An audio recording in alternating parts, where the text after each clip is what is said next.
Chapter 1411. Ever since the Mongols weakened and the White Russians became stronger, Wuxia knew that New Xia would be besieged one day, but he didn't expect it to be so soon. Presumably, it had something to do with the sixth young master's imminent arrival. If it was in the past, Wuxia would have considered bowing to one of the powers in exchange for some space to survive. But now, the sixth young master was coming. He should make some achievements for the world to see. He had endured humiliation for so many years, and it was time to show his sword. Zhu Zhen was also excited at this moment. Was the army commander finally going to fight a big battle? This was great. As a soldier, war was the best platform to show one's worth. He must seize this opportunity. Next, under Wuxia's signal, the whole New Xia became busy. The commoners were persuaded to leave one after another. They were advised to find a safe place and return only after New Xia city was completely safe. The army also began to mobilize before the war. But anyone with a mind and knowledge could feel that this was going to be a big battle. For a moment, everyone became nervous, afraid, and excited. It didn't take long for the Grand Duke of Blindness to hear about what happened in New Xia city. When he heard that New Xia was ready for war, he knew that the news must have been leaked. But he couldn't figure out whether the person who leaked the news was from the Golden Horde or his own men. He only knew that some things needed to be done quickly. He sent for his son, Ivan, to inform him of the situation. Then he asked, "How is the army's preparation?" "Father-in-law, the time is still too short. If the army is to be assembled and ready, it will take at least 10 to 15 months. Ivan didn't expect Wuxia to get the news so quickly. His face couldn't help but turn ugly. "No, it's too long. We can't wait. How about this, isn't Kashgar the closest to New Xia? Let's mobilize troops from there first. In a while, take my order to Beojul and send troops from there. Don't ask to take the city immediately, just entangle their main force." The blind duke shook his head. The opportunity was fleeting. Since the enemy was already prepared, they couldn't wait any longer. Otherwise, the situation would change even more as time passed. Bowler also knew that his father-in-law was right. He was also worried that the Han reinforcements wouldn't arrive as time passed. If that was the case, then it would be troublesome. He immediately gave the order to go. At the same time that the Ross Empire made the decision, the Golden Horde also sent a light cavalry of 30,000 men from the northernmost Beojul to New Xia. The two armies, one in the west and one in the south, vowed to destroy Wuxia in New Xia. During this period of time, the evacuation of the civilians in the city was basically completed. When Wuxia saw that there were no longer any civilians on the originally bustling streets, he knew that it was time to abandon the city. That's right, Wuxia had never thought of defending New Summer City to the death. Otherwise, he wouldn't have sent the commoners out of the city. As for why he wanted to defend, it was because he knew that there was an enemy spy in the new army, and this spy's status wasn't low. Now that he was about to leave the city, it was time to get rid of this spy buried in the army. Zhu Zhen passed down the order to convene the meeting. The Third Army was originally the Yang Xie's trump card. The soldiers under its command were the earliest Lingfeng soldiers. However, they hadn't received the support of a single Yang Xie soldier for 9 years. Now, the army was in chaos. They were no longer pure Han like they used to be. Apart from the Lingfeng's 3rd Division, which was still made up of Lingfeng soldiers, the 1st, 2nd, and 3rd Divisions were made up of young men from Mongolia and Russia. Apart from these 4 divisions, there was also the Nuzhan Cavalry Division under the command of the Third Army. In the large tent, Wuxia sat at the head of the table. Below him stood the 3rd Division's Division Commander Chun Yang and the Nuzhan Cavalry Division's Division Commander Yi La. Below them stood the 1st Division's Division Commander Min Fu, the 2nd Division's Division Commander Luo Rui, and the 3rd Division's Division Commander Dan Shi. When Wuxia saw that all the military officers above the division level were present, he first swept his gaze across everyone. His gaze was unfathomable. Ladies and gentlemen, we have received intelligence that the Rossi Duchy of the Golden Horde has sent an army to our new Xia city. In line with the principle of saving the people and losing the land, I have decided to abandon New Xia city and leave this place. What? When he said this, the 5 division commanders were shocked. Obviously, this was the first time they had heard this news. Wuxia sat at the head of the table and saw everyone's reaction. Especially when he saw the 3rd Division's division commander Dan Shi, he sneered. After a long while, the 5 division commanders stopped their discussion and looked at Wuxia. They wanted to continue listening to their commander. They also wanted to ask, since they were not going to defend the city, why did they still dig a horse trap outside the city? What was the use of doing these useless things? Wuxia had already guessed what everyone was thinking. His lips moved and he said, I know that everyone must have a lot of questions. Well, I will explain it to you. Division Commander Dan, you say it. Dan Shi, the 3rd Division's division commander, was suddenly called out. This made him, who was already nervous and had an ugly expression, tremble uncontrollably. When he noticed that everyone was looking at him, he knew that he had to open his mouth. He pretended to be confused and said, Military Commander, why? I don't know either. Oh? You still don't know? Don't you always tell the Great Khan of the Golden Horde about our 3rd Division's actions? Why are you saying that you don't know now? Wuxia said with interest. The moment Wuxia's words fell, Dan Shi's expression changed drastically. He instinctively wanted to draw his saber, but Zhu Zhen, who had been watching him from the side, was 1 step faster than him. He grabbed Dan Shi's right arm and restrained him with a twist of his arm. He didn't forget to say, What's wrong, Division Commander Dan?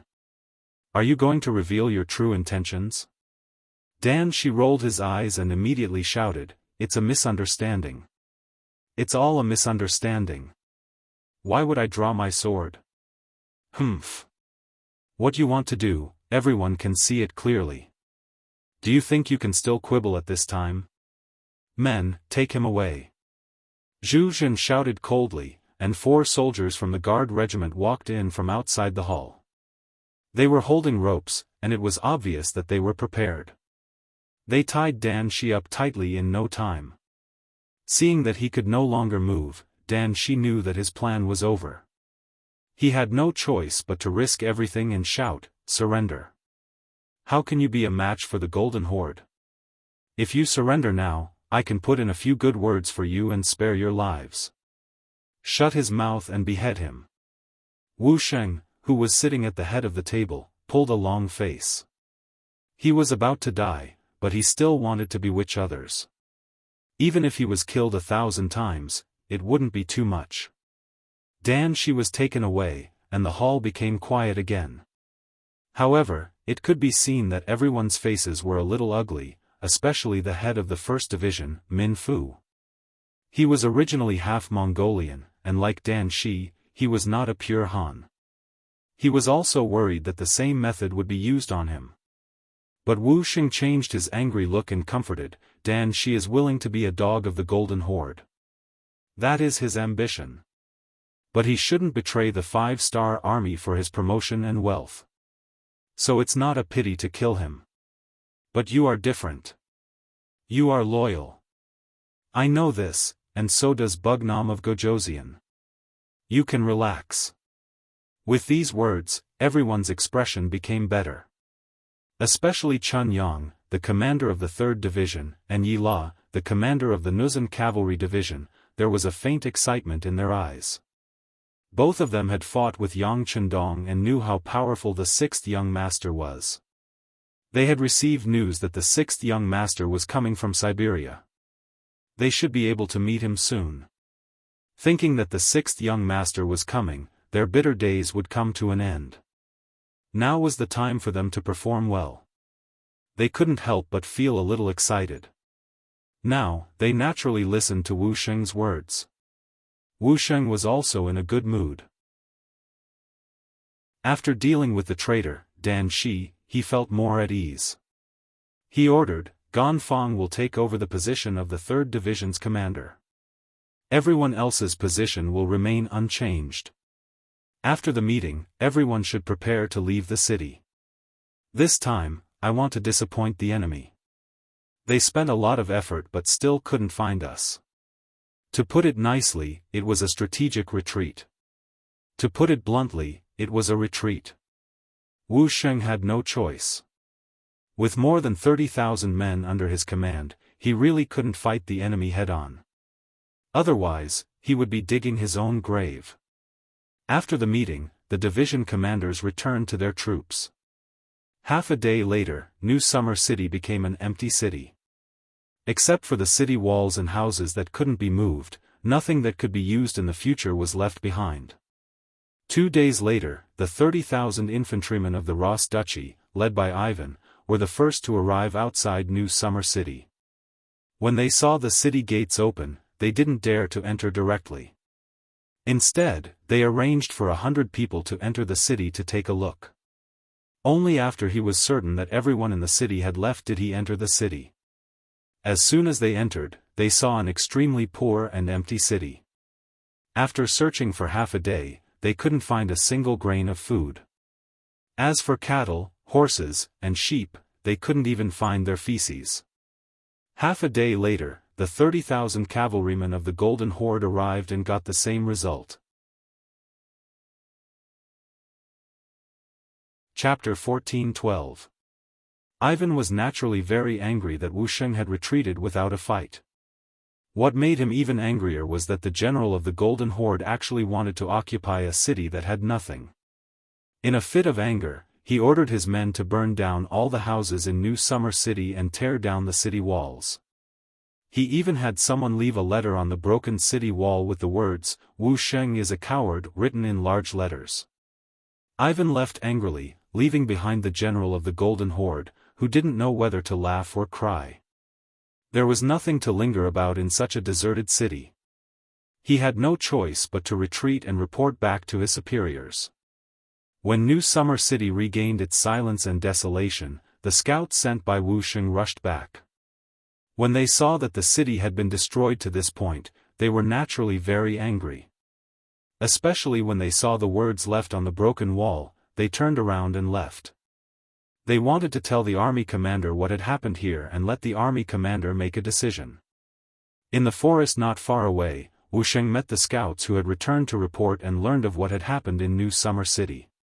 His eyes immediately turned blood red. He was very angry. The destruction of the city meant that his years of hard work had been destroyed.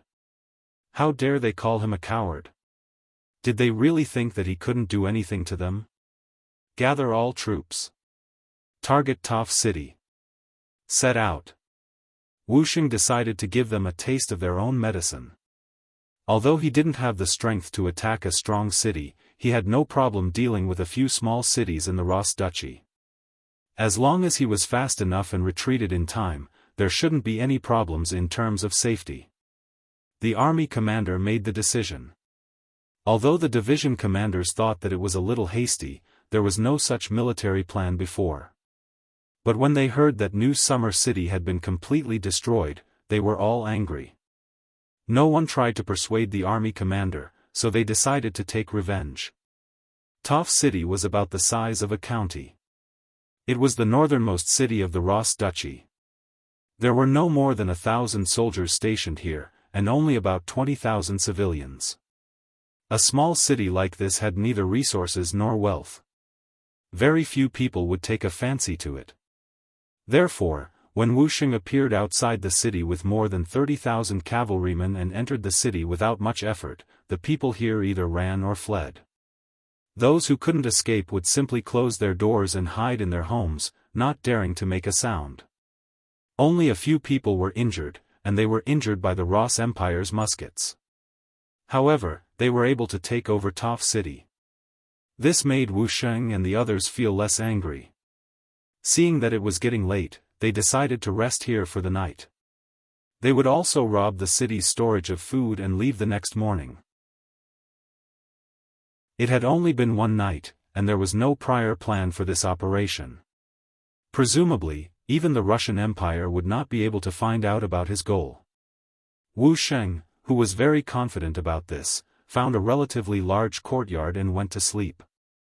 In the middle of the night, the sound of galloping horses could be heard. The head of the guards, Zhu Zhen, pushed open the door and entered.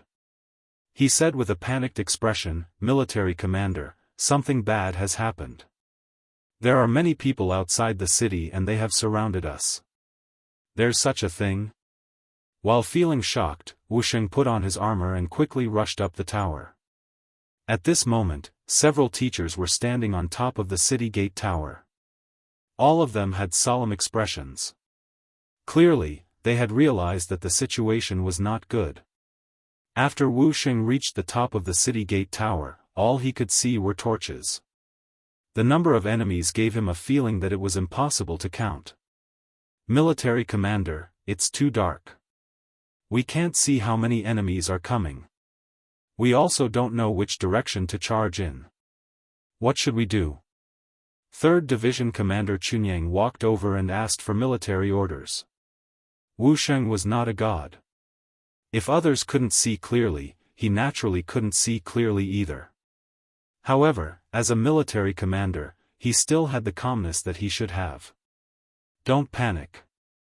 We'll deal with whatever comes our way.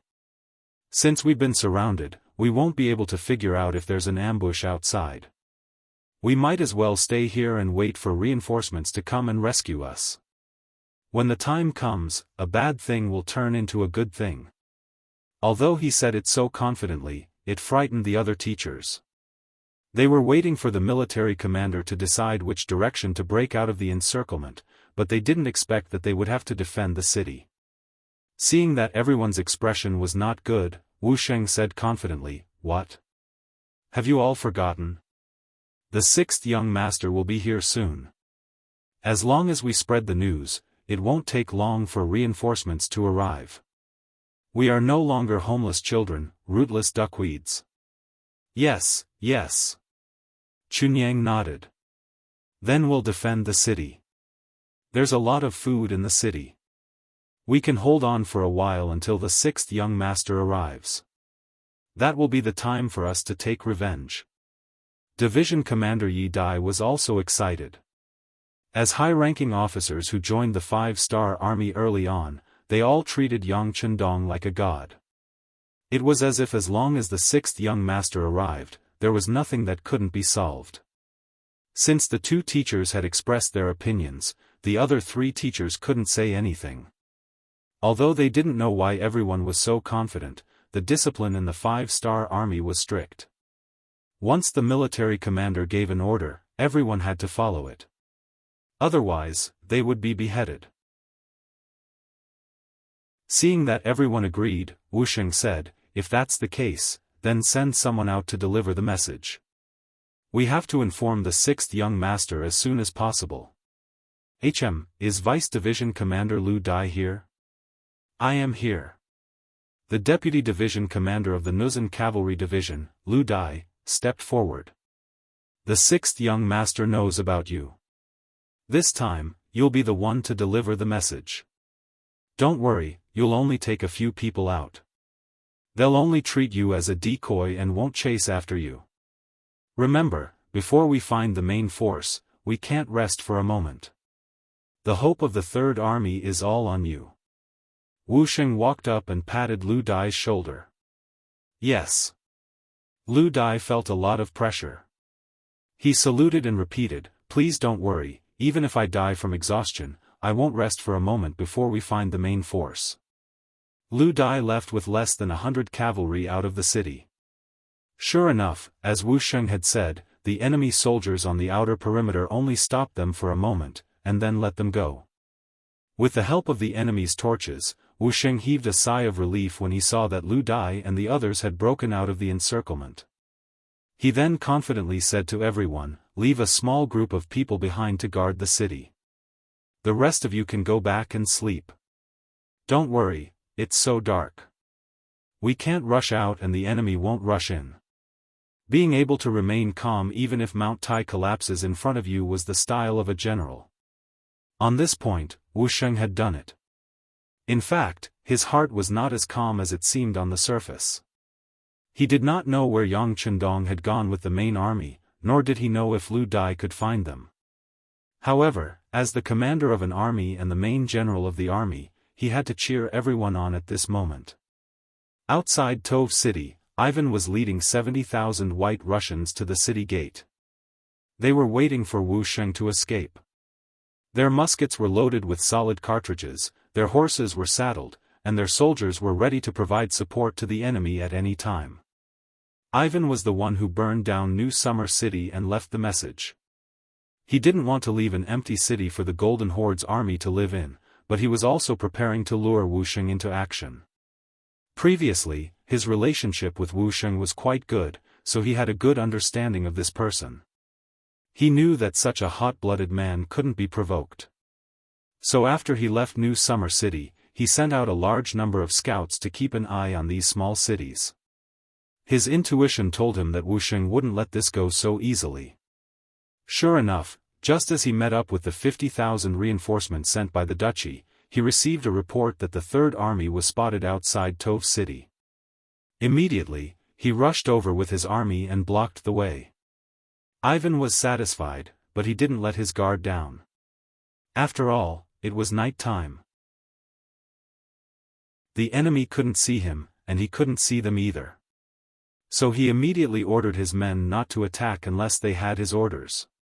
He had to wait for the New Summer Army's main force to leave the city before attacking. Because of this order, Lu Dai and his cavalry weren't troubled too much when they left.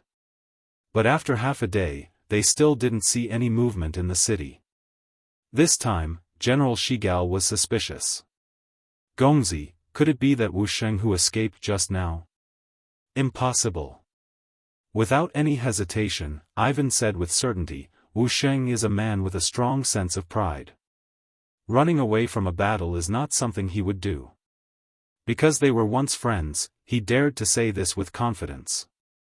Although he didn't know what Wu Sheng was thinking, he was confident that there would be a bloody battle between the two of them. The next step would be to see who was more powerful. The night passed just like that.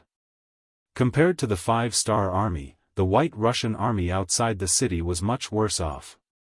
They had to be on guard against the people in the city escaping, so they didn't sleep much. So when the sun rose, the White Russian army didn't have the energy to immediately charge. When the sun rose, Wu Sheng, who was on the city wall, saw the White Russian army's true strength. When he saw that the enemy had an army of 70,000, with 30,000 cavalry and 20,000 musketeers, he could not help but rejoice that he had not rashly attacked last night. Otherwise, who knew how many soldiers he would have lost when the musketeers fired in the night? After seeing the enemy's true strength, Wu Sheng knew that this was going to be a tough battle. He placed all his hopes on Lu Dai, who had gone out to report the situation. As for himself, there was only one thing he had to do, and that was to set up a trap. For example, the White Russian army didn't immediately attack the city. This was what he wanted. He ordered his soldiers to defend the city well. There was no need to provoke the enemy. Then, he went to check the city's warehouse. He had to calculate carefully to see how long the city's rations could last and how long he could last. He also wanted to see how much kerosene, wooden sleepers, and bows were left to defend the city. If they weren't complete, he would have to demolish the houses in the city. Chapter 14:13. A country may be big, but a warmonger is bound to die. At this time, although the Yang faction was incomparably powerful, the pace of expansion was a little too fast. Just the external forces alone were divided into 3. Along the way, there were battles between the Ili region and several other countries. Hundreds of thousands of cavalrymen and infantrymen were mobilized there. Just the amount of food needed to feed the men and horses every day was not a small number, not to mention the fact that there were always deaths in war. Those who were injured needed money to be treated, those who died needed money to be buried, and those who died needed to be compensated. The second front was the sea. There were hundreds of thousands of soldiers, hundreds of ships, and thousands of cannons. Every time they fought, the amount of ammunition used was not small. Along the way were 100,000 cavalrymen, 1,000,000 peasants, and a steady stream of people from all over the world who were marching towards the Golden Horde from Siberia. The road was rugged, the distance was long, and the consumption was astronomical. Over time, it would form a considerable pressure on the finances. Fortunately, the Yang faction had a vast territory, and most of the provinces were already on the basis of self-sufficiency. They could effectively support the Yang faction headquarters. If it were any other dynasty, they probably wouldn't have been able to hold on. Even so, in the long run, it would be a burden on the finances. Yang Qindong knew this. When he led the troops into the Liaodong region, he made the decision to fight as quickly as possible. While there were disadvantages, there were also advantages. For example, when the navy attacked the cities, they seized a large amount of wealth and transported it back to Qiqian city. There were not only gold and silver, but also a large number of minerals that Yang Xie needed. This income had exceeded the cost of the navy. This was a good start, and it also made many people in Yang Xie realize how useful the sea could be. It was because of this that no one openly questioned Yang Qindong's expansion. Even if someone said something, he might not care, and it would not affect the morale of the army. But it was good that nothing happened. There was also the silver mining in Shaowei province that was starting to show results. As more and more silver mines were discovered, the mining team mobilized hundreds of thousands of people. The amount of silver mined every day was not a small number. For this reason, Yang Xie's treasury was greatly supported, and the pressure of needing money was not as great. As Yang Qindong thought about this, a smile appeared on his face. He had just received a piece of news that made him happy through the telegram. Feng Ke's research team in Crimson City, after he went back to teach them last time, had finally rushed out the first true steam engine. This was all thanks to the engine prototype that Yang Qindong had proposed, and after pushing it back, the experiment was finally successful. Historically, in 1679 AD, the French physicist Denis Barbin built the first working model of a steam engine after watching steam escape from his pressure cooker.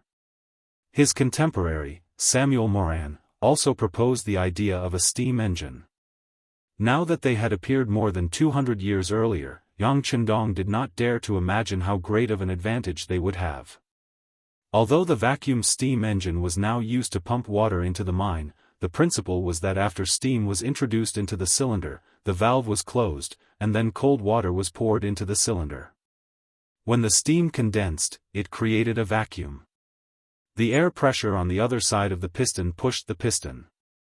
In the mine, a rod that went deep into the shaft was connected to drive a pump. The movement of the steam engine's piston was transmitted through the rod to the pump's piston to pump water out of the well. But no matter what, there was still a steam engine. If there was one, there would be two. He saw hope. To the people of the future, this thing was not complicated. To put it bluntly, a steam engine needed a boiler that boiled water to produce high-pressure steam. This boiler could use wood, coal, oil, natural gas, or even combustible garbage as a heat source. The steam expanded to push the piston to work. Once the steam engine technology matured, it was widely used in power stations, factories, locomotives, ships, and other fields. It was especially used on warships as the only prime mover at that time. After the telegram was sent, Yang Qindong was excited and happy for a while. He knew that with the steam engine, whether it was mining or other fields, the efficiency would increase a lot. This was the beginning of real industrial development. He personally wrote a telegram praising the research team led by Feng Ke. He also gave a large reward and a second-class medal to show their merit. Yang Xie had a total of 7 medals, representing 7 different merits. From low to high, they were iron, bronze, silver, gold medals, third class, second class, and the highest level, first-class medal. These medals were not only a symbol of status and honor, but they could also be used to exchange for large amounts of money and land with the Yang faction. In times of crisis, they could even save one's life and had some of the effects of the death exemption medal. This was a good thing that everyone in the Yang faction wanted, especially a second-class medal. As a second-class medal, it could probably be used to offset any mistakes other than those that committed a rebellion. This was the first time such a medal was issued, and Feng Ku was the first recipient. It was clear that Yang Chendong valued him highly. It was also clear that technology was the #1 development force. Who knew how many people were envious and jealous of him? At the same time, Yang Chendong also asked the other party to build more steam engines and continue to improve them, so that they could be a great help to Yang Xie's development. In a good mood, Yang Chendong, who was riding on the white dragon, had a smile on his face. It wasn't until another telegram was sent in front of him that his good mood was broken. The telegram was sent by the commander of the world's first cavalry army, Jianghu. It said that the cavalry scouts he sent out met the deputy division commander of the Third Army, Lu Dai, at the border between the Ural region and the Northwest region. He learned from Lu Dai that the Third Army was besieged in Tove City and was waiting for reinforcements. Lu Dai didn't disappoint Wu Sheng. He led less than 80 cavalry out of the encirclement and ran for 3 days tirelessly. Along the way, many people fell behind and many died of exhaustion on the way to deliver the message. Finally, when Lu Dai was tired and hungry, he finally met the scouts of the world's first cavalry army and was able to send the message. This telegram didn't only say that Wu Sheng was besieged, it also said that the Golden Horde and the Ross Duchy were very hostile towards the 5-star army. Yang Chendong didn't expect that because of his sudden appearance, the two feuds would temporarily join forces. This wasn't a good thing for Yang Chendong, who was an outsider, and he couldn't allow this to happen. If they join forces, then cut them off. Send a telegram to Commander Tianhu to rush to Tove City at all costs to save Wu Sheng and the other soldiers. At the same time, order my army to speed up. We will quickly give the Golden Horde a fierce blow. Tell them that this king is here. Yang Chendong said with an unfriendly expression. He always believed that if you offend me, I will pay you back. Many times, he even took the initiative to look for trouble. Now, how could he back down just because these two forces joined forces? Moreover, this so-called alliance, in Yang Chendong's eyes, was more of a sign. He didn't believe that they would really care about each other's survival. They probably wanted each other to die early. This was his chance to destroy them one by one. After the telegram was sent, Tianhu saw the contents and his expression brightened. The world's first cavalry army hadn't fought a hard battle since the expansion of the Free Division. Now was the time to challenge themselves. As the commander, Tianhu had always wanted to prove that Yang Chendong's choice was right. This expansion of the army not only greatly increased the number of soldiers, but also the strength of the army. Yang Xie's expenditure on the world's first cavalry army was worth it. Men, call 2nd Division Commander Lu Duo and 4th Division Commander Su De. Tianhu's voice was loud as he looked to the west. At this moment, his heart was filled with fighting spirit. Tove City. 7 days had passed. In these 7 days, Ivan led the White Russian army to attack dozens of times. With the help of the musketeers, the soldiers climbed up the city walls many times, but were chased down by Wu Sheng's soldiers. In these 7 days, both the attackers and the defenders had paid a heavy price. Tove City was also riddled with holes and looked like a fragile egg. Especially with the White Russian army's cannons in place, the attack would probably start tomorrow. In history, the reason why Ivan was able to succeed his father and lead the Russians to defeat the Golden Horde and achieve independence was because of the importance of their firearms. Otherwise, in terms of cold weapons, who would be a match for the Mongolian cavalry? At this time, the Rossi Duchy had bought many firearms from the West and had built some factories to develop firearms.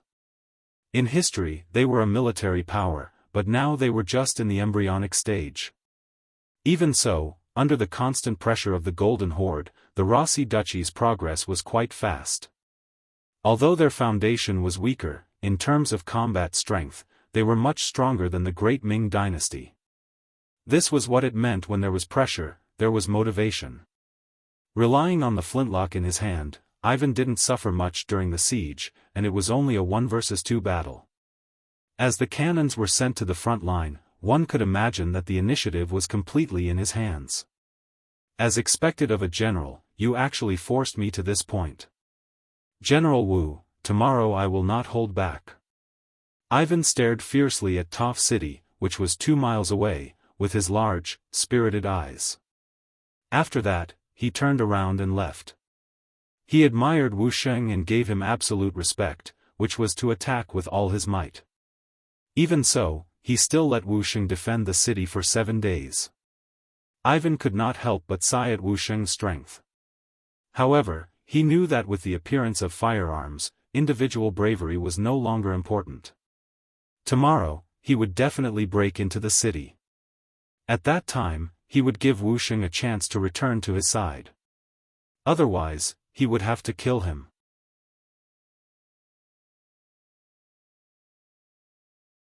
Chapter 14:14. As the future Ivan the Great, he had an extremely firm belief. In his eyes, there were only 2 kinds of people. One was to be used by him, and the other was to be killed by him. It was because of this potential that he was able to create such glory and become the first person to achieve complete independence in the Russian Empire. On the city gate tower of Toph City, Wu Sheng heaved a sigh of relief when he saw the Russian army retreating again before dusk. However, his face did not look relaxed. The Third Army was able to hold on until now only because they were defending the city and Yang Chendong was coming. These gave them the belief to hold on. However, only Wu Sheng knew that the Third Army was already at the end of its rope. The rations in the city were running out, and the soldiers were exhausted after 7 days of continuous fighting. More importantly, they had long lost contact with the outside world. No one knew if Lu Dai had passed the news of them being surrounded to the main army, or even if he had found the main army, no one knew. It could be said that they were holding on because they did not know what was going to happen. Once the city gates were breached, they would be able to breathe a sigh of relief. It would probably be the time for the army to be defeated. Wu Sheng raised his head and looked to the east. There was a glimmer of hope and determination in his eyes. He had already made a decision. If the reinforcements could not arrive in time, he would shed his blood in Toph City to repay Yang Chendong's kindness. This might be the last thing he could do. Commander, the scouts have discovered that the Russian army's artillery has entered the camp. The battle tomorrow will be much more dangerous. The Nuzhan Cavalry Division requests to join the battle. Just as Zi Wusheng was lost in his thoughts, Commander Yella walked to his side and gave him a standard military salute before speaking in a decisive voice. The Nuzhan Cavalry Division was a group of veterans who had followed Wusheng all the way from the first city. At that time, it was only a cavalry division. Later, as the army continued to expand, it was upgraded. In the past 9 years, there were not many veterans left in the division. Most of them had died in the war, but their combat power had never decreased. Soldiers who grew up in the flames of war had always been brave and fearless. It was because of the Nuzhan Cavalry Division's combat power that Wusheng did not send them up the city gate tower, no matter how difficult it was. Since they were the most elite cavalrymen, of course, they would only be able to display their advantage if they were mounted on warhorses. Wu Sheng's lips moved, but in the end, he nodded and agreed. He knew that this was the last moment. Just like how Yi Fan understood him, he also understood his opponent. This was a ruthless person who would never give any opponent a chance to breathe. Alright, it's approved. Yes, General. Yella saluted again, then turned around and left. Wu Sheng's eyes moistened as he watched the Nuzhan's resolute footsteps gradually disappear into the distance.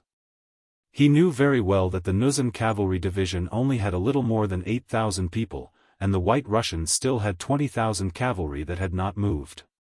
The White Russians were tall and strong, and they had immense strength. It was not guaranteed that they would win in a one-on-one battle. The ratio was close to 3-1, and the outcome of this battle was precarious. However, he had no other choice. If he didn't let the Nuzhan cavalry division charge out now, once the city was breached, the advantage of the cavalry would be greatly reduced. That would be a huge loss. Looking at Lu Dai's departing figure, Wusheng knew that he might not return this time. His mood instantly became much more downcast. That night, both the Third Corps and the White Russians had a good night's sleep. They knew that the final battle would be tomorrow, and they had to use this opportunity to recuperate and preserve their strength for tomorrow's battle. However, on a mountain path a few hundred li away, a group of 20,000 cavalrymen was galloping quickly with 3 horses each. Under the limited moonlight, the cavalrymen were racing against time. They came like the wind and left like lightning, heading straight for Tove City. The sky was finally bright, and the White Russians outside the city started cooking. Steam rose from the camp, and smoke rose in spirals. In Tove City, Wusheng had already changed into a clean set of armor and walked out of the barracks. Last night, he gave the order to take out all the food in the city for the army's breakfast. For this reason, some of the White Russians in the city had their food stored in their homes searched, causing many people to cry. Wusheng couldn't care less about this. If these were Han people, he would rather starve to death than steal food from them. However, they were a foreign race. The 6th young master had said that those who were not of his race would have different intentions. Since that was the case, so what if they stole food?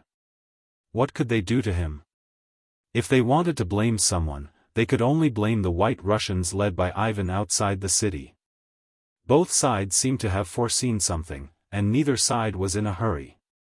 The breakfast lasted for 2 hours. At around 9 o'clock in the morning, the two sides finally got into position, ready to fight to the death. Cannons were pushed to the front of the White Russians. The black cannons were aimed at the walls of Tove City, ready to fire at any moment. "General, why don't we capture some of the civilians and bring them up to the city walls? That way, the White Russians will have some reservations," the 1st Division's commander, Min Fu, suggested to Wusheng. "No need."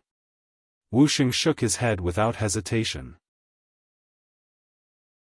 He had already robbed the White Russians of their food, and he had already let them down. How could he joke around with their lives? Furthermore, based on his understanding of Ivan, even if he captured the White Russians and brought them up to the city walls, he would not stop Ivan from ordering the cannons to fire. It was still the same words. The other party was a ruthless person, a person who would not easily give up in order to achieve his goal. Since that was the case, why bother?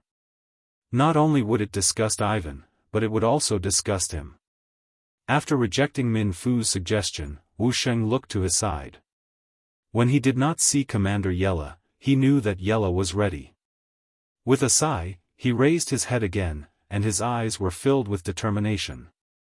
"Everyone, listen to my orders. When the cannon booms, everyone find cover and hide. After the order is given, all soldiers will fire their bows and arrows. Let's give the enemy a fierce wave of attacks first." Wusheng was very familiar with cannons. After all, they were the Cold Vanguard Division's foundation, and they were the first to use guns and cannons. However, in the past few years, they had not received any support, and the Type 95 had run out of ammunition. Now, he had found a safe place to hide them. Since he had played with guns and cannons before, he knew the power of these things, so he had already prepared a countermeasure. After the soldiers heard the order, they responded in unison. Under the leadership of the company commander, platoon leader, and squad leader, they each found a safe place to hide and took out all their bows and arrows, preparing for the final battle. Under the city gate tower, 20 cannons were slowly pushed forward. They stopped 300 meters away from Tove City as if there was no one around. Some of the cannons of the White Russians were made by themselves, and some were bought from Western merchants. Some of the better cannons had a range of 3 to 4 kilometers, which was much better than the ones made by Beiming. However, Ivan still gave the order to push the cannons to a distance of 300 meters. He did not want to create enough psychological pressure for the 5-star army to defend the city. After the 20 cannons were placed, Ivan rode on his horse and shouted from the middle of the army, giving the order to fire. Boom boom boom. Boom boom boom, the cannons shot into the sky and quickly landed on the city walls of Tove City. Immediately, a series of earth-shaking sounds could be heard. Then, rocks flew everywhere from the explosion. Pieces of the city walls also began to peel off, falling everywhere. Smoke and dust filled the sky, and the ground shook. At this moment, the 3rd-star army could only hide and take the hits. They did not have the strength to fight back at all. The commander of the Wuxia army hid in a safe bunker. His face was dark the whole time. He thought to himself hopefully, just you wait. When the 6th young master comes, he will show you what a real cannon is. When that time comes, I hope you can still be so arrogant. It was as if he was chanting scriptures in his heart. After about half an hour, the sound of the cannons finally stopped. Wuxia opened his eyes and shouted, "The enemy is about to attack the city. Everyone, prepare your bows and arrows." Under the city walls, after the sound of the cannons, the White Russians began to attack. In the previous cannon fire, not only did more than half of the city walls outside Tove City fall off, a part of the city walls also collapsed. This was a city wall made of mountain rocks. There was no cement to adhere to it, so it was indeed much worse in terms of sturdiness.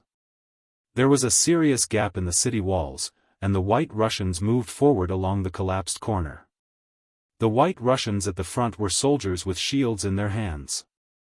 They were preparing to defend themselves against an attack from arrows. Fire! As Commander Wuxia shouted from the top of the city gate tower, tens of thousands of arrows were released. Countless arrows appeared from the sky and fell to the ground. The shields were effective, and in a short period of time, countless shields were pierced by arrows. One White Russian soldier after another fell to the ground due to the lack of protection, or some of the people who had been hit by arrows were howling on the ground. However, this was not enough to stop the battle. Even more White Russian soldiers raised their muskets and swords and charged forward. War was cruel, and this was especially true. When a large number of White Russian soldiers took advantage of the opening and rushed up the tower, the most brutal close combat began. One side wanted to rush up the city walls and occupy this place. The other side wanted to defend this place and not allow anyone to rush up. When their goals were in conflict, the only thing that mattered was who had the bigger fist and who had the final say. On top of the city walls, after a large number of White Russian soldiers swarmed in, many soldiers from the 5-star army also charged out.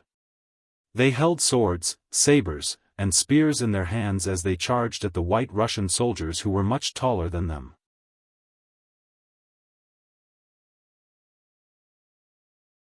Chapter 14-15. Papa Papa. Papa Papa, with the sound of gunfire and smoke rising, the soldiers of the 5-star army who rushed forward were hit by the bullets and fell to the ground with blood all over their bodies. The distance of a few dozen meters was filled with human lives. Taking advantage of the short distance and the time taken for the other side to reload their gunpowder, the two sides finally clashed and began to engage in close combat. Under the brandishing of swords and sabers, heads were tossed high into the air one after another. Limbs were chopped off and fell to the ground. Lives were quickly lost one after another. There was no absolute victor here. Even if the side that survived in the end, it would be a Pyrrhic victory. Under the blades and swords, there was no distinction between identity and status. It was only about who was more agile, stronger, and luckier. The cruel close combat on the city gate tower unfolded. Ivan watched all of this with a smile on his face. Since the army had already climbed up the city gate tower, it meant that the initial victory had begun. With the advantage in numbers, he was 100% confident that he could win this battle. It was just a matter of time. His gaze was no longer focused on the city gate tower. He already had an idea of the situation there. He was now looking at the south gate of Tove City. He was waiting for something. Amidst the expectant gazes, the southern city gate opened from the inside as expected. Strong horses rushed out from the city, and cavalry warriors with sabers in their hands roared as they charged into the battlefield. They're finally out. Seeing the cavalry charging out of the city, Ivan was not only fearless, but he was also very happy. Then he said to the messenger beside him, "Raise the flag and order the cavalry to charge." The 20,000 White Russian cavalry that had been waiting on both sides of the army saw the flag and quickly charged from both sides. Their target was the Nuzan cavalry division charging out of the city. As the division commander, Yella led the charge at the very front. Behind him was a group of 40 to 50 cavalrymen. At this moment, they were using Yella as the tip of the arrow formation, charging forward at high speed. Even though they could see the White Russian cavalry approaching from afar, none of them showed a trace of fear. The cavalry charge had always been a straight line. If anyone was scared or cowardly during this process, it would only create an opportunity for the enemy to kill them. The Nuzan cavalry division soldiers knew this very well. Everyone shouted loudly as if they wanted to vent the anger in their hearts. The two torrents got closer and closer, and then they quickly collided. Next, it was the arrow tip against the arrow tip. A battle of life and death had begun. The arrow tip formation is indeed powerful. Ivan looked at everything that happened and said with emotion. He was a person with great learning ability. Ever since he saw the new army use this formation to defeat the Golden Horde cavalry with the same number of people, he learned this method. Now that he was using it, he was very satisfied with the results. In a short period of time, both the city walls and the city walls had entered a white-hot tragic battle. Almost every second, someone died. At this moment, human lives seemed so ordinary and worthless. The flames of the battle continued, because both sides and the cannons were no longer useful. Ivan also ordered the cannoneers to pick up swords and sabers and use them as echelons of the army. He needed to send these soldiers up when the Third Army could no longer hold on. At that time, they would be the straw that broke the camel's back, the key to victory. 2 hours passed, and the battlefield was shrouded in the stench of blood, making people want to vomit. However, no one seemed to notice. The dead were already dead, while the living were still fighting, trying to seize a chance to live from the hands of the Grim Reaper. It's about time. After the battle had lasted for nearly 4 hours, Ivan said with emotion. Then, the flag was raised high again. The moment it was waved down, the 20,000 White Russian soldiers all pressed forward. The addition of these new forces would be an important factor in tipping the scales of victory. On the city gate tower, Wuxia raised his saber and swung it down. Another White Russian soldier was killed at his feet. Covered in blood, his killing intent caused the White Russian soldiers on the other side to involuntarily retreat. Using this time, he looked at the situation on the battlefield and his brows furrowed. At this point, all of the new army's soldiers had joined the battle, even the logistics soldiers and medics were no exception. However, they were only temporarily undefeated. And now, Ivan had sent another 20,000 White Russian soldiers. With this force, he could foresee that the new army's defeat was inevitable. Sixth young master, I'm afraid I won't be able to see you again in the future. I only hope that you can take revenge for this general. Before I die, I will definitely kill a few more White Russian soldiers to prove that the dignity of the 5-star army is inviolable. Wuxia roared, "Fight for the dignity of the 5-star army." This shout quickly attracted the attention of the other soldiers. Immediately, the other division commanders and officers also shouted, "Fight for the dignity of the 5-star army." In that instant, the morale of the 5-star army's soldiers, who had been suppressed, began to rise, forcing the White Russian soldiers, who had a certain advantage, to retreat. However, as more White Russian reinforcements arrived, this momentum was finally suppressed and pushed back. Not only that, but with the addition of the 20,000 White Russian soldiers, the 5-star army was suppressed to the point where they could not raise their heads. After more than 4 hours of bitter fighting, many of the warriors found it difficult to even lift their swords, let alone injure or kill their enemies. Does the heavens want my third army to die? Wu Sheng, who also felt his arms go numb, couldn't help but roar after cutting down another White Russian soldier. Following his shout, a boundless green light suddenly appeared on the east side of Toph City. Then, it quickly approached the battlefield at a speed visible to the naked eye. What is that? Wu Sheng wasn't the only one who saw this scene. Many soldiers and White Russian soldiers also saw it, but because they were too far away, many people didn't know what it was. Ivan also saw this scene, but his face was filled with confusion. He looked at General Vanya and asked, "What's that?" "A green light that can move, what is it?" "I don't know." General Vanya shook his head with a confused expression. On the city wall, Wu Sheng also didn't understand what was going on. However, 2nd Division Commander Chun Yang killed 2 White Russian soldiers and came to his side. "General, do you think that is our uniform?" "Uniform?" Wu Sheng's eyes widened when he heard this. He used to have a green uniform with the rank of senior colonel, and he looked very handsome in it. However, that was a few years ago. Ever since he entered the depths of this area, his uniform had been damaged. Without new uniforms, it became a collection and was stored away. After that, he didn't know where it ended up, and it became a memory in the depths of his heart.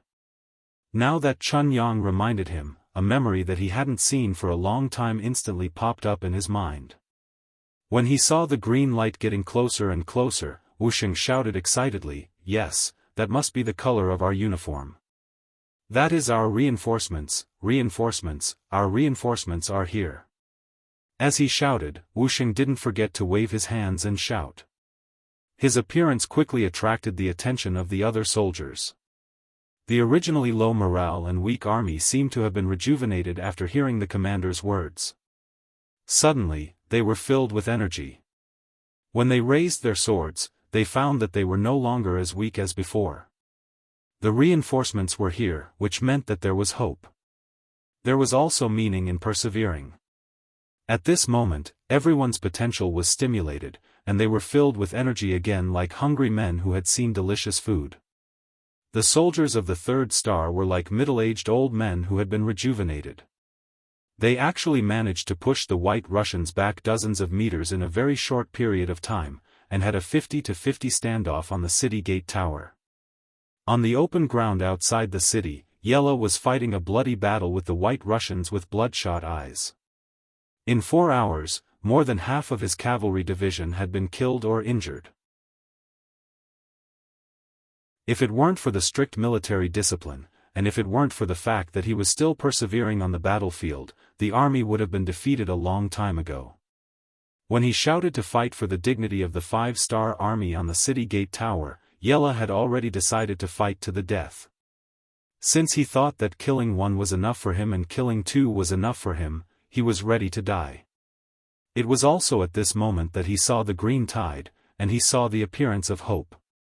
"Comrades, our reinforcements are here. Our reinforcements are here. Hold on a little longer, and victory will be right in front of us." The appearance of hope made Yella seem like a different person. His body seemed to be a lot more nimble while riding on his warhorse.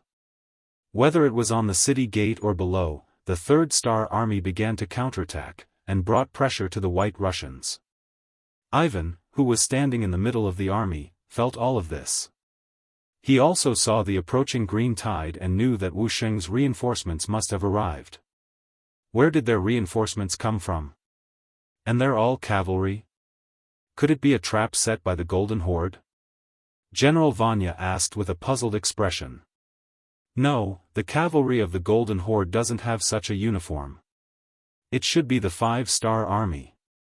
Ivan's expression was a little ugly. He didn't expect that Wu Sheng's reinforcements would appear so close to victory. He saw that there were still 5,000 soldiers behind him. 1,000 of them were on horseback and 4,000 paces. This was the last of his strength. He clenched his teeth and revealed a determined gaze as he said, "Their reinforcements are not that many, less than 20,000. We have cannons in our hands and can completely give them a head-on blow. This way, victory and defeat will not be decided yet."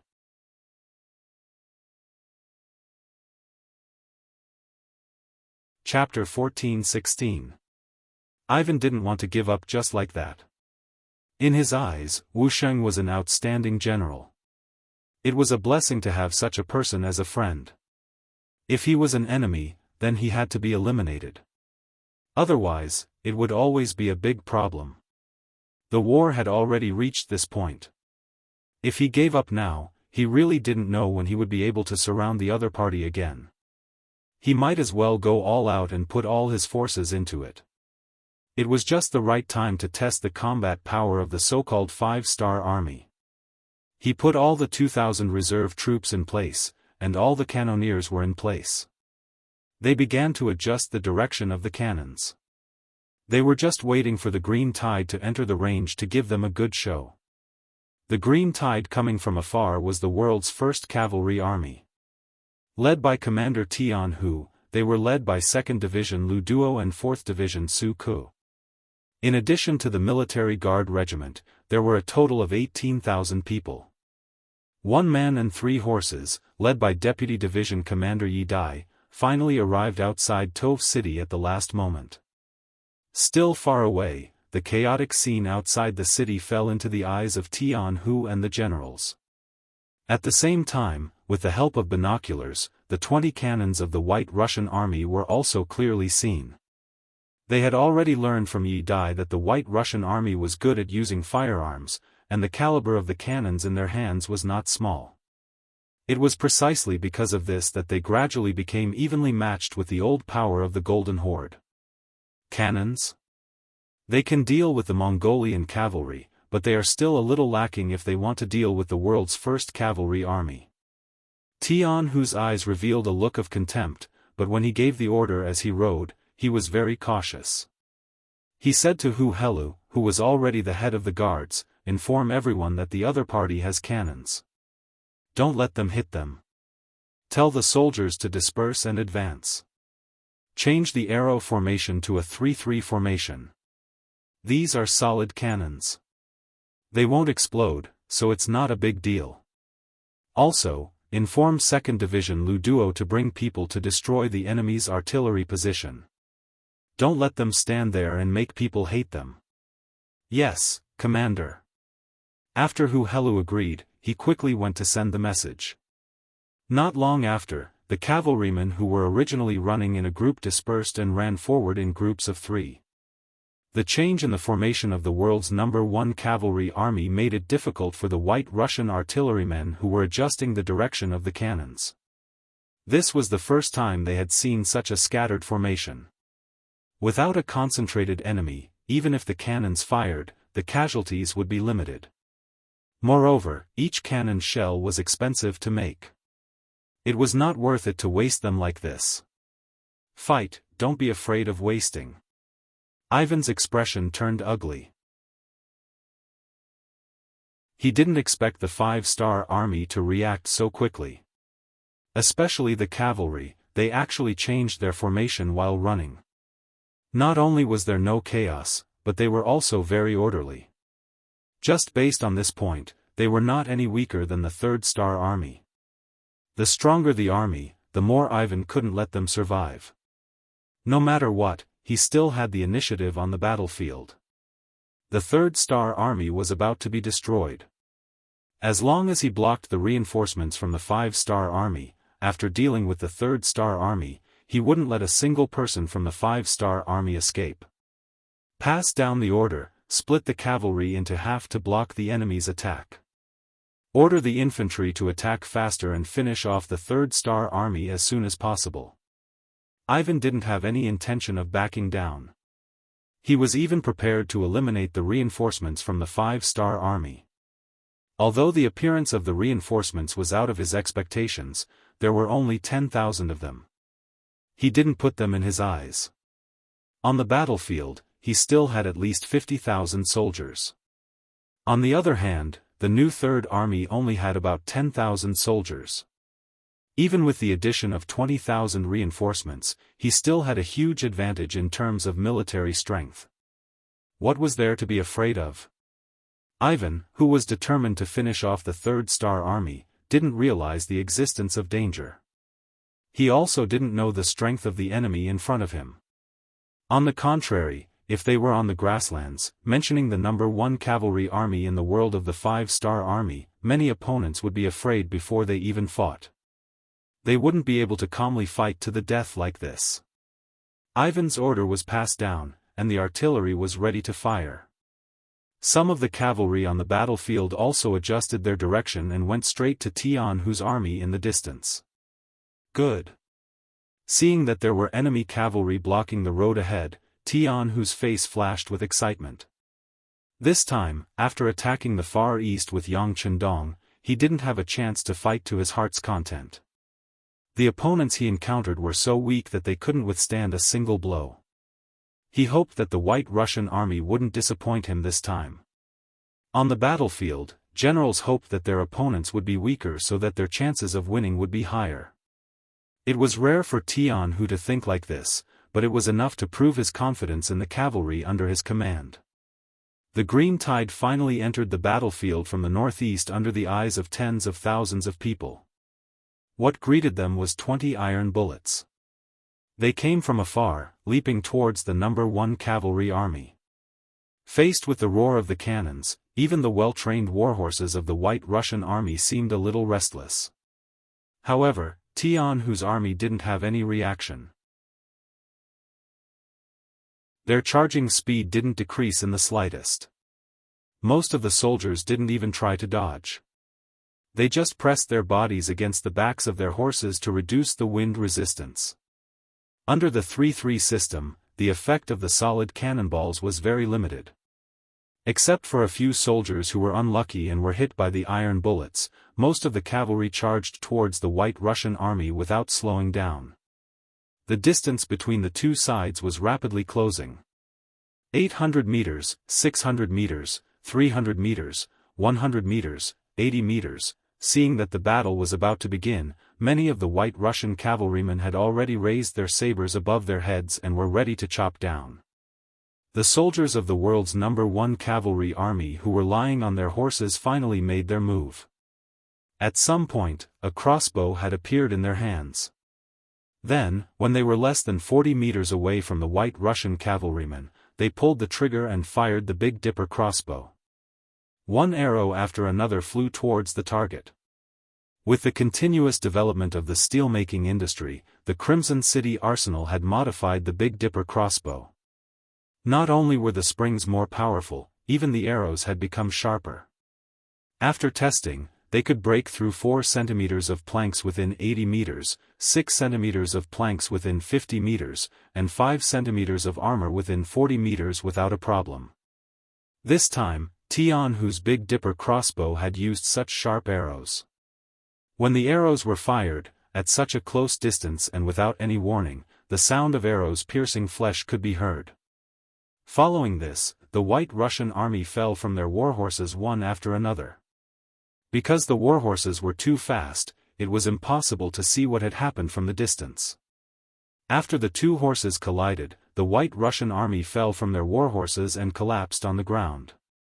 There were more than 7,000 White Russian cavalry, but in just a single exchange, nearly half of them had fallen. The remaining 3,000 or so cavalry could only defend under the attacks of the number 1 Cavalry Army's 3x3 formation. They were unable to attack at all. What happened? Ivan's eyes were wide open. Just as he was waiting for the 5-star Army's reinforcements to be blocked or even heavily injured, he saw his own cavalry falling from their horses as if they had been possessed. Like dumplings, they fell to the ground one after another. This completely unexpected outcome had caught Ivan off guard. His expression was no longer playful and confident, but rather nervous and angry. "Young master, we should leave quickly.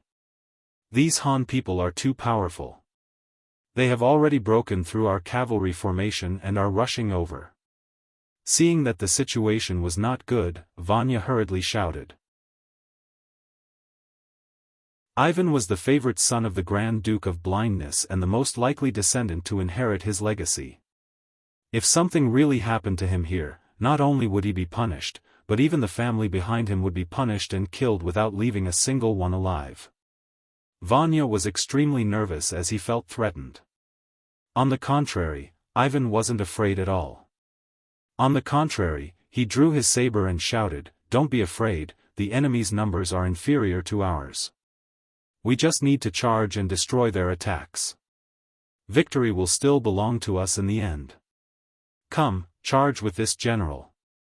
Seeing that the situation on the battlefield wasn't good, not only did Ivan not run, he even shouted and wanted to charge forward. Vanya wasn't going to let that happen. He hurriedly gave a few bodyguards beside him a look. Then, 4 cavalrymen appeared behind Ivan. One of them raised his right hand and struck the back of Ivan's head. Ivan's excited shouts immediately stopped and he fainted. All cavalrymen, retreat and protect young master. All infantry, stay behind to stop the enemy. Without Ivan, Vanya became the highest-ranking general here. His words became the new order. The bravery of the 5-star army's reinforcements shocked Vanya. At the same time, it also made him feel the existence of danger. As the representative of Pskov city in the Rossi Principality, Vanya was able to survive until now not because of his bravery, but because of his amazing foresight. He knew when to make the right decision. Reality proved that he was right. The 5-star army's cavalrymen, who were still several miles away, arrived in front of him in the blink of an eye. They rushed into the artillery formation in front of the city as if there was no resistance. After a series of slashes with their sabers, the artillery soldiers were defeated and left behind a pile of corpses. Then, a portion of the cavalrymen led by a general wearing a white cloak went straight to the center of the army. However, Vanya had already escaped with the unconscious Ivan. He left behind thousands of soldiers to form a long snake formation to block the pursuit of the 5-star army.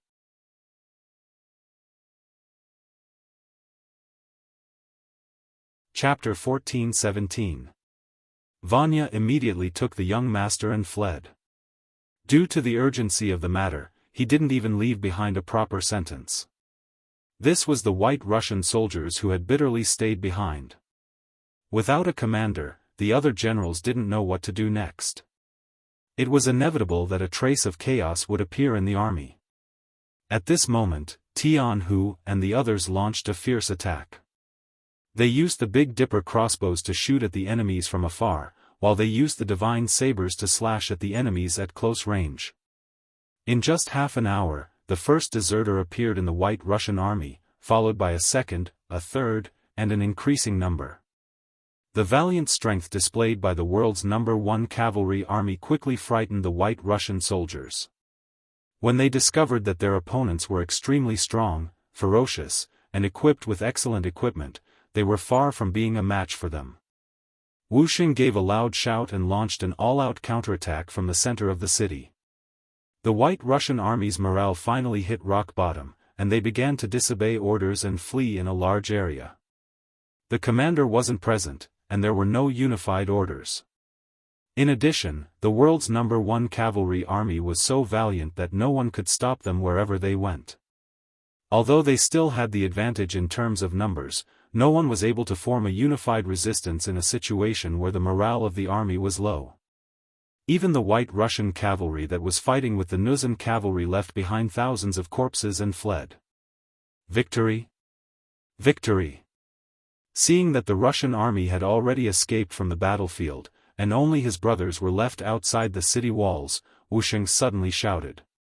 Then, with a plop, he knelt on the ground and fainted.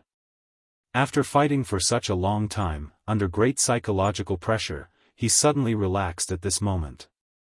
Finally, his body could no longer hold it in and he fainted. 4 hours later, Ivan finally woke up in the carriage. When he opened his eyes, he discovered that Tove City was no longer there. He was sitting in a simple carriage. He hurriedly shouted, "Men, men! Young master, you're awake." The curtains of the carriage were lifted and a head popped out. Who else could it be but Vanya? When Ivan saw Vanya, his head was still throbbing with pain. He only remembered that he was commanding the army on the battlefield just a moment ago. How did he end up in a carriage? He asked in confusion, "Where are we?"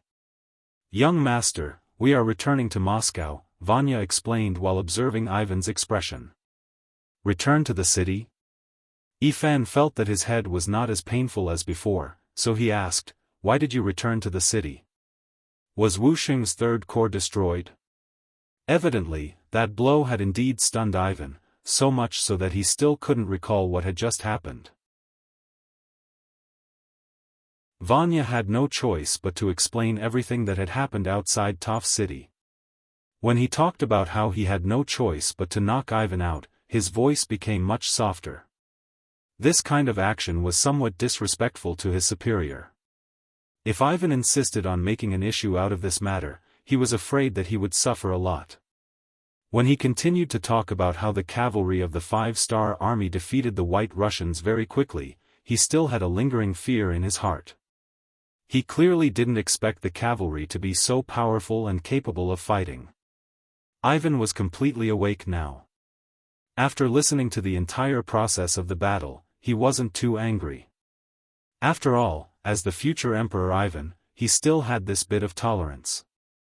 However, he still had a gloomy look on his face. He was worried about how the cavalry of the 5-star army was so powerful that they weren't even afraid of cannons. Although the cannons were solid shells that had a long range and weren't lethal, the cannons had a short range. However, the fact that the cavalry wasn't afraid of cannons and their horses weren't even affected by the cannons was enough to prove that this army had seen cannons before. "General Vanya, this young master won't argue with you about this matter this time. However, there definitely won't be a next time." Ivan pretended to be angry as he said this. He was also reminding the other party that he couldn't be knocked out again. "Thank you for your understanding, young master. This one won't dare to do it again." Vanya let out a long sigh of relief. No matter what, this one was finally over. "All right. Now, immediately send out scouts to keep an eye on the 5-star army. We need to know their every move and their whereabouts." Ivan nodded and then made arrangements. He had already thought it through. No matter how powerful the enemy was, this was still the territory of the Rus Duchy. He would never allow other forces to run rampant and do whatever they wanted here. He wanted to go back and see his father-in-law. He wanted to ask for reinforcements and completely defeat and annihilate the 5-star army. Bulgar City. The northernmost city of the Golden Horde. As usual, the city gates opened in the early morning, and the number of people coming and going gradually increased. It was as lively as some of the cities of the Yangtze. The only difference was that the people coming and going here often led horses or other livestock. In this economically backward nation, bartering was still very popular among the people. On the contrary, the use of silver was sometimes limited. Behind a mound outside the city, Beta Persei put down a pair of binoculars in his hand, then turned sideways and whispered to Yang Chendong, "Young master, everything in the city is normal. Our people have already sneaked in." It seems that the other party didn't take any precautions. Lying on his back next to Beta Persei was Yang Chendong.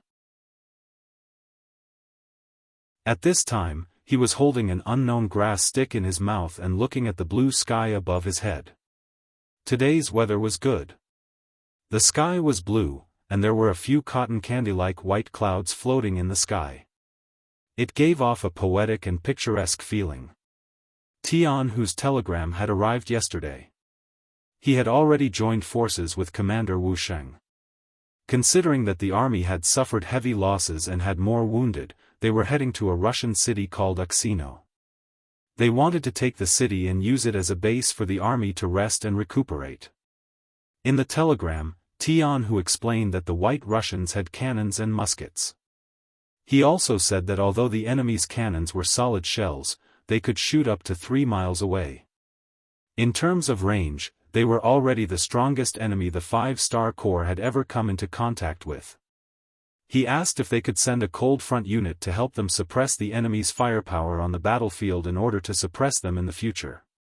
Yang Chendong had already mentally prepared himself for the fact that the White Russian army had firearms, and they were relatively powerful. How could they be easy to deal with if they could stand up to the Golden Horde when it was at its peak? How to make up for this gap was far from a problem that could be solved with the help of Wu Sheng's Third Army. Although Yang Chendong was mentally prepared, the fact that the enemy's cannons could hit more than 3 miles away still greatly exceeded his expectations. At this moment, he could see the difference between the Great Ming Dynasty and the other countries. To think that they were still living in their own beautiful dreams and really thought that they were a great and powerful country. Look, the enemy's cannons can hit several times farther than yours. If they really fought, would you still be a match for them?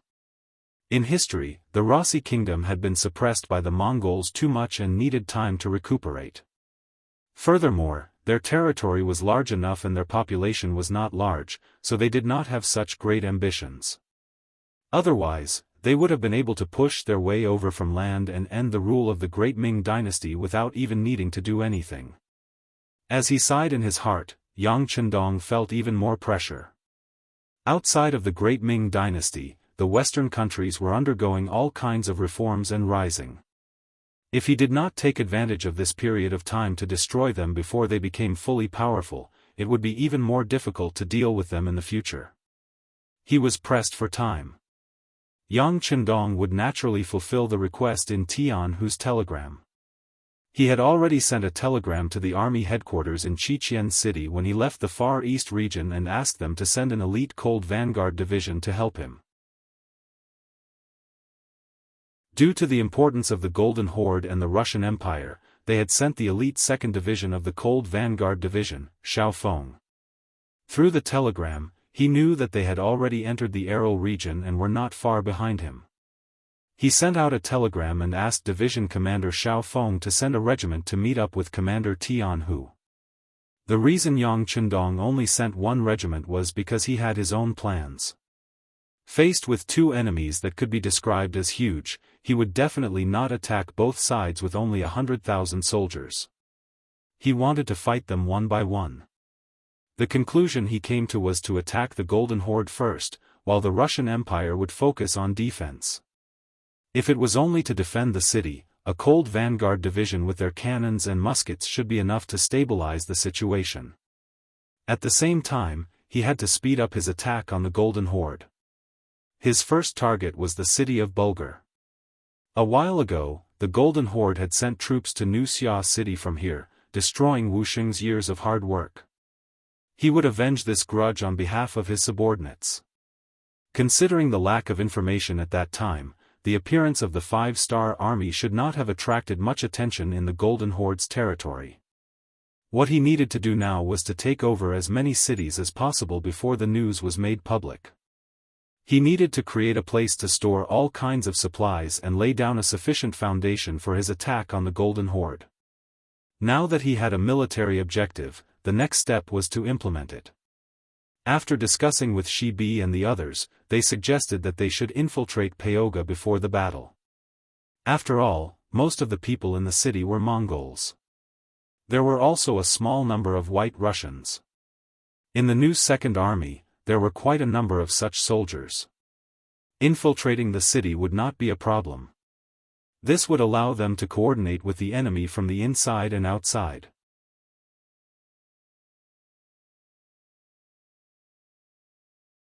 Chapter 14-18. One of the reasons for making such a military decision was that Yang Chendong wanted a complete Bulgar city, not a ruined city. Not only that, he also wanted the Mongolian soldiers in the city. Considering the long journey, if the country sent troops here for everything, the losses would be too great. If he could get a Mongolian army here for his own use, the problem of insufficient military strength could be easily solved. While he was thinking about this, Beta Persei looked at Yang Chendong with a look of seeking his opinion, as if to say, "Young master, when are we going to make a move? Say something. Why are you looking at me? Just follow the plan." Yang Chendong rolled his eyes at Beta Persei and turned his head to the side. He knew that the other party was asking for his opinion. After all, according to the rules, once a military plan was formulated, even a leader like him could not casually intervene or change it. The reason why second young Master Yang was still looking at him like that was because he wanted to personally go to the battlefield. Speaking of which, this person was really wrong to be his family general. He should be leading the army to gallop on the battlefield and expand the territory. Yang Chendong did not agree to let Beta Persei follow the army. Swords had no eyes, and now there was no one more convenient by his side. He did not want to see anything happen to Beta Persei. There were many things that he had to do himself. Beta Persei, who did not get permission to fight, looked a little wronged. As a man in his 30s, he pretended to be a wronged little wife. It was difficult for the burly Beta Persei. But when he made a few consecutive actions that made him want to vomit, he found that the young master had turned around again and did not even look at him. He knew that his performance was in vain. The young master had made up his mind not to allow him to participate in the battle. He could only put away his wronged face and said to Badao Jiang, the deputy captain of the Black Cavalry Brigade, who was watching the show, "Go and pass on the young master's order. Everything will be done according to the previous plan." When Badao Jiang saw Yang Er's darkened face, he quickly put away his sinister smile and agreed with a serious expression. Then, he turned around and left. According to the military plan, a part of the new Second Army's infantry division and a part of the foreign Russian army were the first to sneak into Bulgaria. The infantry division's commander, Yang Chunfeng, was a student of the Yang Family Academy in Qilian City. He was a standard Han Chinese, but he learned Mongolian and Russian well in the academy. In the final military thesis examination, he was ranked at the top. After graduation, he went directly to the army and started as a platoon leader. Along the way, he made countless contributions and became the commander of the new Second Army's infantry division. This person was rough but meticulous, and he was proficient in 3 languages. It was reassuring to leave this kind of infiltration mission to him. The commander of the White Russian division was given to Nikolaev. This person's qualifications and ability were naturally not enough, but he had a bitter background. He could unite most of the White Russians, and he was very loyal to Yang Chendong. The people of his tribe were all in the Far East region's All City. There was no need to worry about such people rebelling, so he was given the position of acting commander. Fortunately, Ahuli surrendered. This person had been a great Khan before, and Yang Chendong also gave him the opportunity to choose his own path. After he understood the structure and glorious history of the 5-star army, he finally decided to join the army and was directly appointed as the deputy commander. He cooperated with Nikolaev to manage the White Russian division. With Ahuli's help, the military had been greatly supplemented, and Yang Chendong could be more at ease. The next step was to let the other party undergo the baptism of war. It would be much easier to obtain an elite army after a lot of tempering.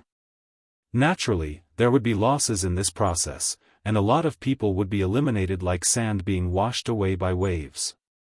This was the cruelty of war. This was the only way to obtain elite soldiers. This was the reason why the merciful could not command an army. Inside the Bulgar city, Yang Chunfeng's subordinates, Nikolaev, Ahuli, and the others had already infiltrated the city.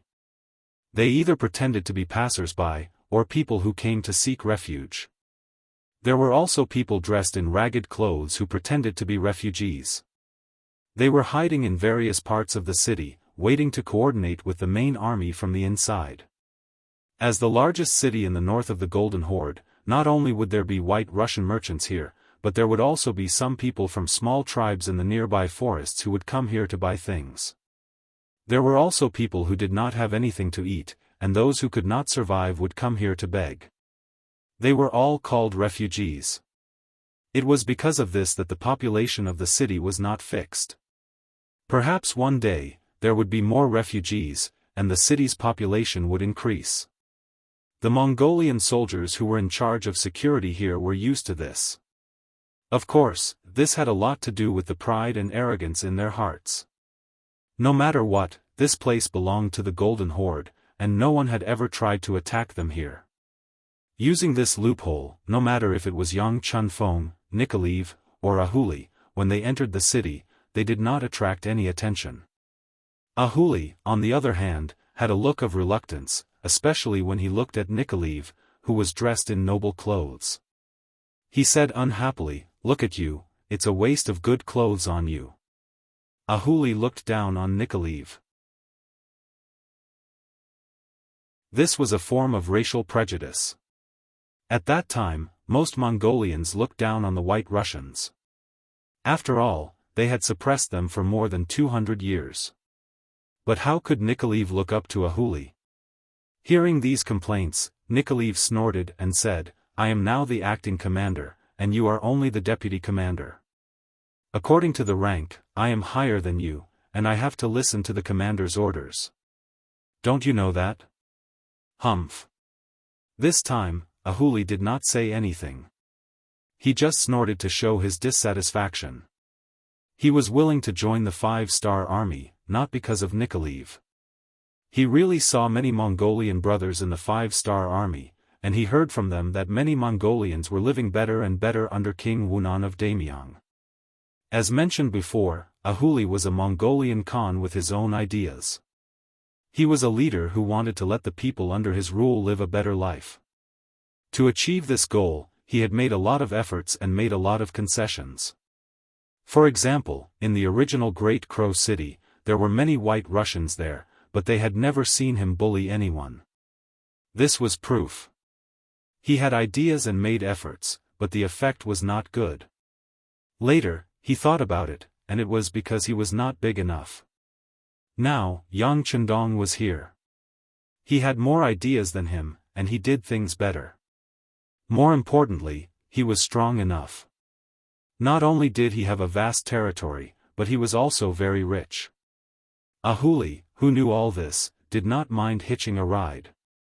His request was very simple. He wanted the Mongolians to live a stable life and not have to worry about food. For this goal, he almost lost his life. Now, he was just one of Yang Chendong's subordinates. What was so unacceptable about it? Ahuli surrendered to Yang Chendong, not Nikoliv. Especially when he found that Nikoliv had a deep prejudice against the Mongolians, he would often talk back to him. He was venting his dissatisfaction, and also reminding Nikoliv not to be prejudiced against the Mongolians. After being a Khan for so many years, he knew when to stop. This time, after reminding Nikoliv, he did not say anything. Instead, he stared at the Mongolian general's residence across the street. He had already asked around. This was the residence of the Bulgar general. If he could control this place as soon as he made a move, then everything would be much easier. After noticing Ahuli's gaze, Nikoliv's expression became much more serious.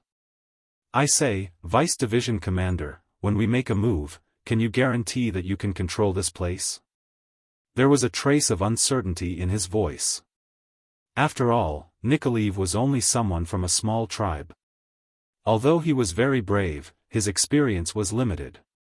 Compared to before, when he was just a poor boy, there was too much of a difference between him and this so-called general. Where did his confidence come from?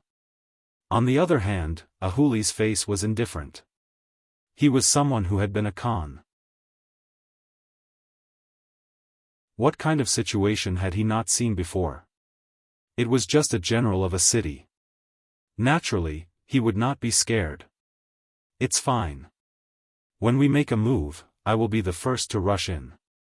You just need to bring people to guard the outside and prevent anyone from escaping." "Okay." Hearing such a promise, Nikoliv nodded in relief. Although he hated the Mongols deep in his bones, if it were not for them, his tribe would not have to live such a poor life. However, he was still very confident in Ahuli's ability. Since he said so, there should not be any problems. Nikolaev, who was pretending to be a rich white Russian merchant, walked slowly on this street. From time to time, he would stop in front of some open-air stalls and ask about the price of some goods. It seemed that there was nothing wrong with it, but in fact, his heart was in a mess. This was the first time he had carried out such a mission. In the past, he only thought that when two armies fought, they would pull apart their stances and compete with courage and perseverance. However, after joining the 5-star army, he realized that even if it was a war, there was a very special way. If he used it well, he could win with fewer people and win with the weak. Like a studious student, Nikolaev studied with all his might. It was because of this spirit and his innate affinity that he was able to become friends with many White Russians. Yang Chendong appointed him as a substitute teacher. The panicked Nikolaev forced himself to calm down. However, his panicked eyes still betrayed him. From time to time, he would look at the general's residence in the distance. At the same time, he kept asking himself, why hasn't the main force of the 5-star army attacked yet? As if they felt his call, the streets suddenly became chaotic. Many Mongol soldiers were running towards this street. Obviously, something urgent must have happened. They were here to report.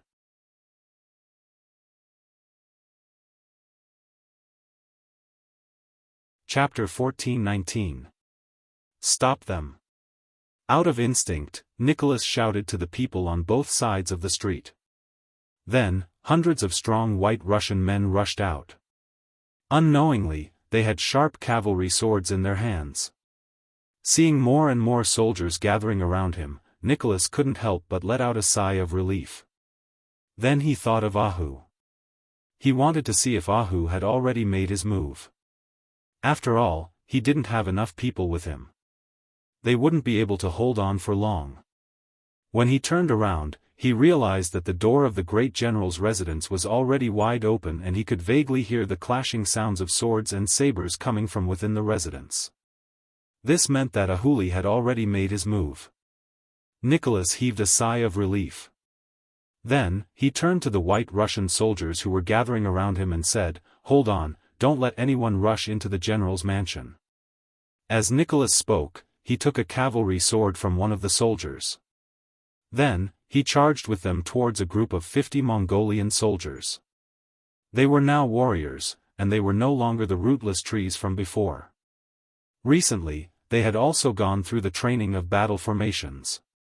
Even though they had not fully grasped it, they still managed to cut down the 50 Mongolian cavaliers with their advantage in numbers. After a quarter of an hour, only the White Russian warriors led by Nikolai were left standing on the street.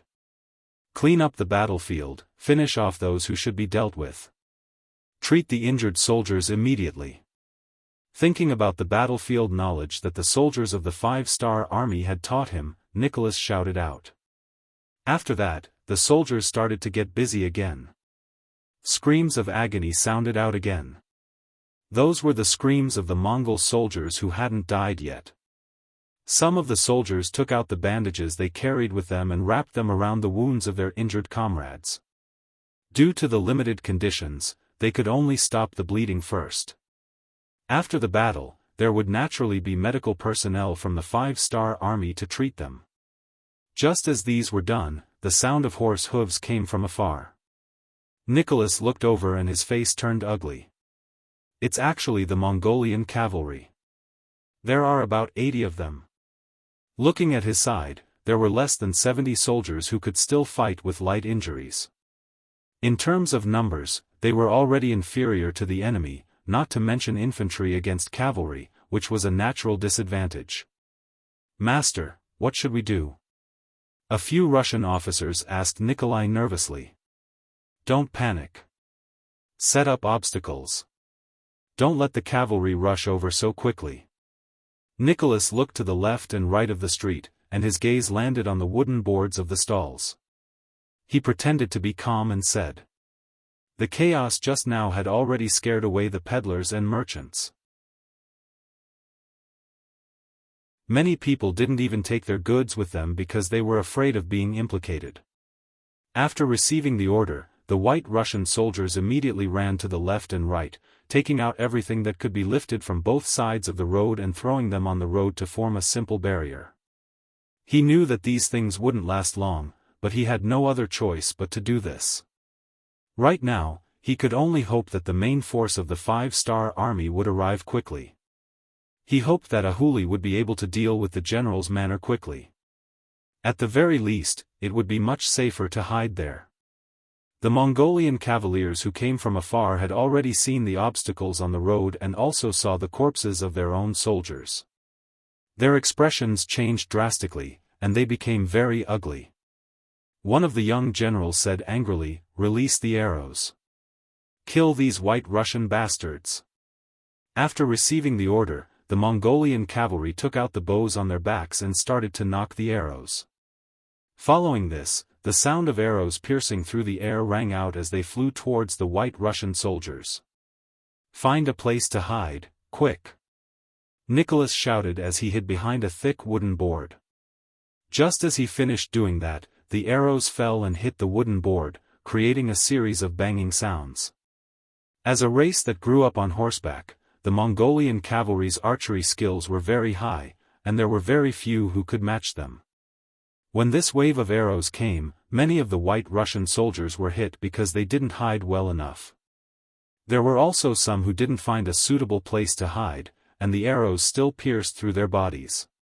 Cries of agony rang out around him, which meant that more and more White Russian soldiers had lost their lives. Hearing this, Nikolaev bit his lips. His right hand gripped the saber so tightly that it turned white. After a few rounds of arrows, the Mongolian cavalry had arrived in front of the obstacles. Following this, the cavalry at the front dismounted and started to move the objects. There were also some bleeding corpses. Kill! Feeling the Mongolian cavalry's aura getting closer and closer, Nicholas looked through the gap between the cover and saw that the distance between them was less than 6 meters.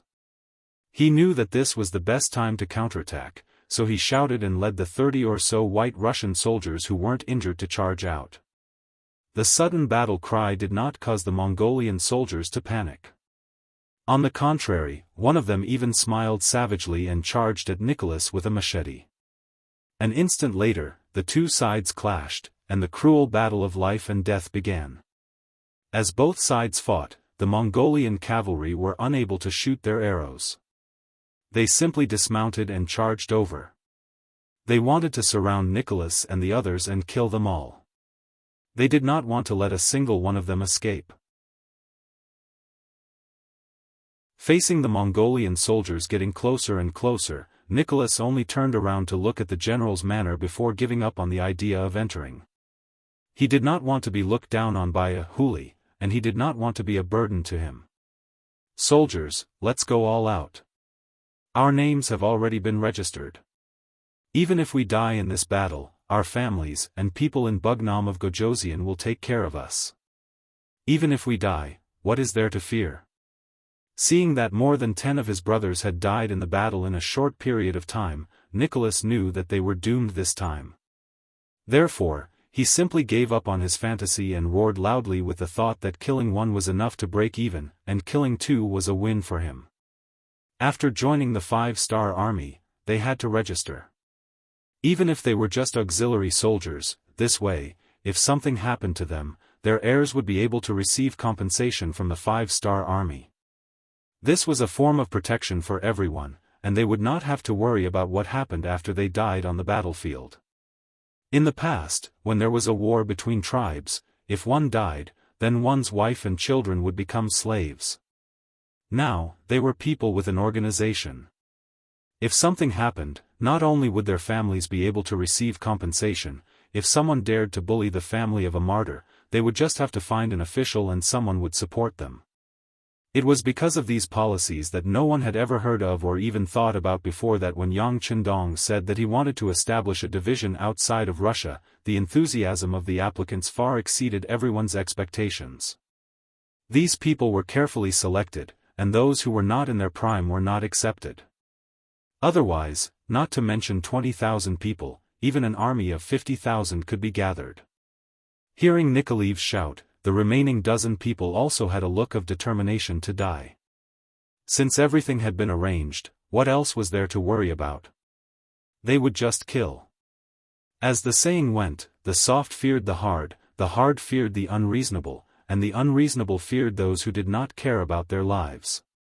When the dozen Russian soldiers became fugitives, facing the Mongol soldiers who were many times their number, they no longer defended. Instead, they continuously attacked, and the momentum of the Mongol soldiers became sluggish, and they could not help but take a few steps back. Only then did they avoid the Russian soldiers. Come, isn't it just death? Who's afraid of who? Nikolev borrowed the momentum from before to cut down 2 Mongolian soldiers. At this moment, his momentum was at its peak, and when he spoke, his voice was a bit louder. Lunatics, a bunch of lunatics. Don't waste words with them, just shoot them to death. When the Mongol soldiers saw that Nikolev and his men were not afraid of death and wanted to drag them down with them, they shook their heads and retreated to open up the distance between them. At the same time, they took out their bows and arrows and prepared to shoot. Seeing the Mongol soldiers take out their bows and arrows, Nikolev was shocked and quickly tried to find cover. However, in such a short period of time, where could he hide? Just as he thought that he was going to die, a voice suddenly shouted, "Put down your weapons immediately, otherwise, your general will die in front of you." The one who shouted was Ahuli. At this moment, he had already walked out of the general's residence, and in his right hand, he was holding the Mongol general. In that short period of time, he had brought his own personal guards into the residence, and after a fierce battle, he had captured the enemy general. It was only because Bulgar city had not been in a war for many years that there were less than 50 soldiers defending the residence that Ahuli was able to deal with them in such a short period of time, saving Nikolev's life. With their general being held hostage, the faces of the Mongol soldiers turned ugly. When they saw that the saber on their general's neck was about to be pulled at any moment, they had no choice but to put down their bows. Many thanks. Nikolev, who was still in shock, walked to Ahuli's side and said in an unnatural manner, "If you really want to thank me, why don't you let me be your division commander?" Ahuli suddenly made a request. Nikolev was stunned at first, but he quickly reacted and shook his head. The acting division commander is personally appointed by Bugnam of Gojosian. If you have the ability, go find Bugnam of Gojosian to change your military order. Humph. Don't worry, the position of division commander will be mine sooner or later. Ahuli said without a care. The two of them were still bickering, but after what happened just now, it was obvious that their relationship had become much closer. In the words of the future, they had formed a revolutionary friendship.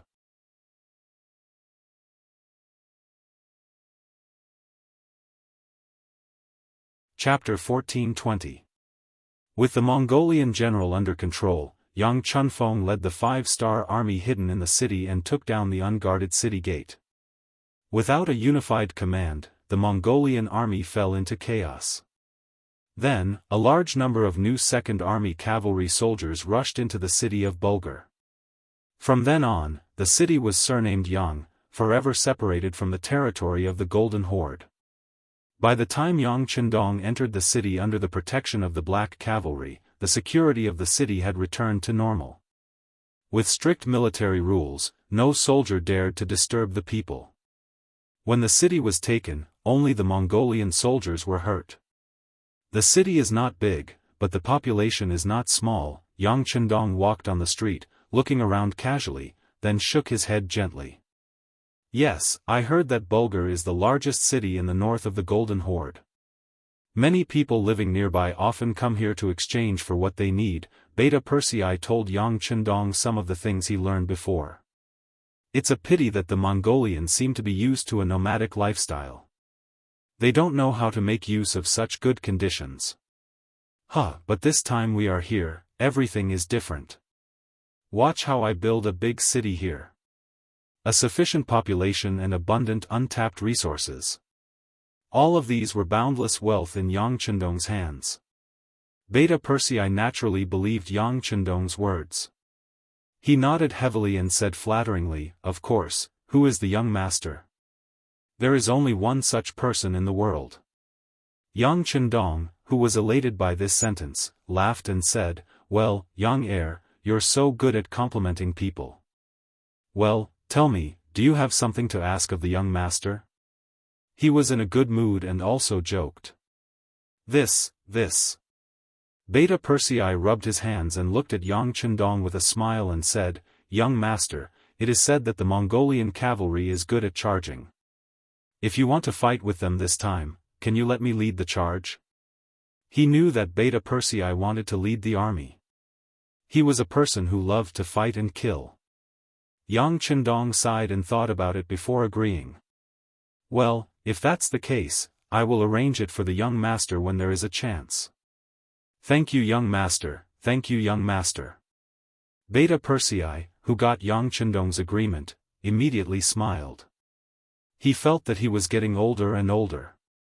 He was afraid that if he wanted to go on the battlefield, the chances would only get fewer and fewer. Since that was the case, he should take advantage of his youth and strength to perform well. When he got older and had a group of children and grandchildren, he would have something to brag about. Yang Chendong didn't know what Beta Persei was thinking. As someone close to him and his own family, he would take care of him if he had the chance. Although charging on the battlefield was very dangerous, it was not enough to make him worry about Beta Persei. After all, his status was there, and there would be many people to protect him on the battlefield. What he needed to do now was to consider his next move. If taking down Bulgar was revenge on the Golden Horde for daring to attack Wu Xing's Third Army, then destroying the entire Golden Horde was a necessary step for him to take over the world and make the Han Chinese the king of the world. Beta Persei, pass down the order. All officers of the deputy division level and above should go to the general's mansion in the city for a meeting. Yang Chendong already had various ideas in his mind, and it was time for him to implement these decisions. The meeting was held in the general's mansion. Yang Chendong presided over the meeting, and he announced a series of military and city governance policies. 2 hours later, the generals received their orders and left. Then the granary in the city was opened. But unlike other places, this time they did not open the granary to release grain, but bartered with grain. To put it bluntly, it was to let the people bring all kinds of things to the general's mansion to sell, and then buy them in the form of Han coins. Then the people took these Han coins to the granary to buy grain and daily necessities. For example, refined salt, white sugar, soy sauce and iron pots. The 5-star army also bought all kinds of things, such as scrap metal, used weapons, and the furs of the wild beasts in the mountains, as well as horses and sheep. The entire Golden Horde's territory did not lack mountains and dense forests. Before it was explored, the number of wild beasts in the mountains could be compared to a wild zoo in the future. As long as one was willing to take the risk, fighting a few tigers and black bears would not be a problem.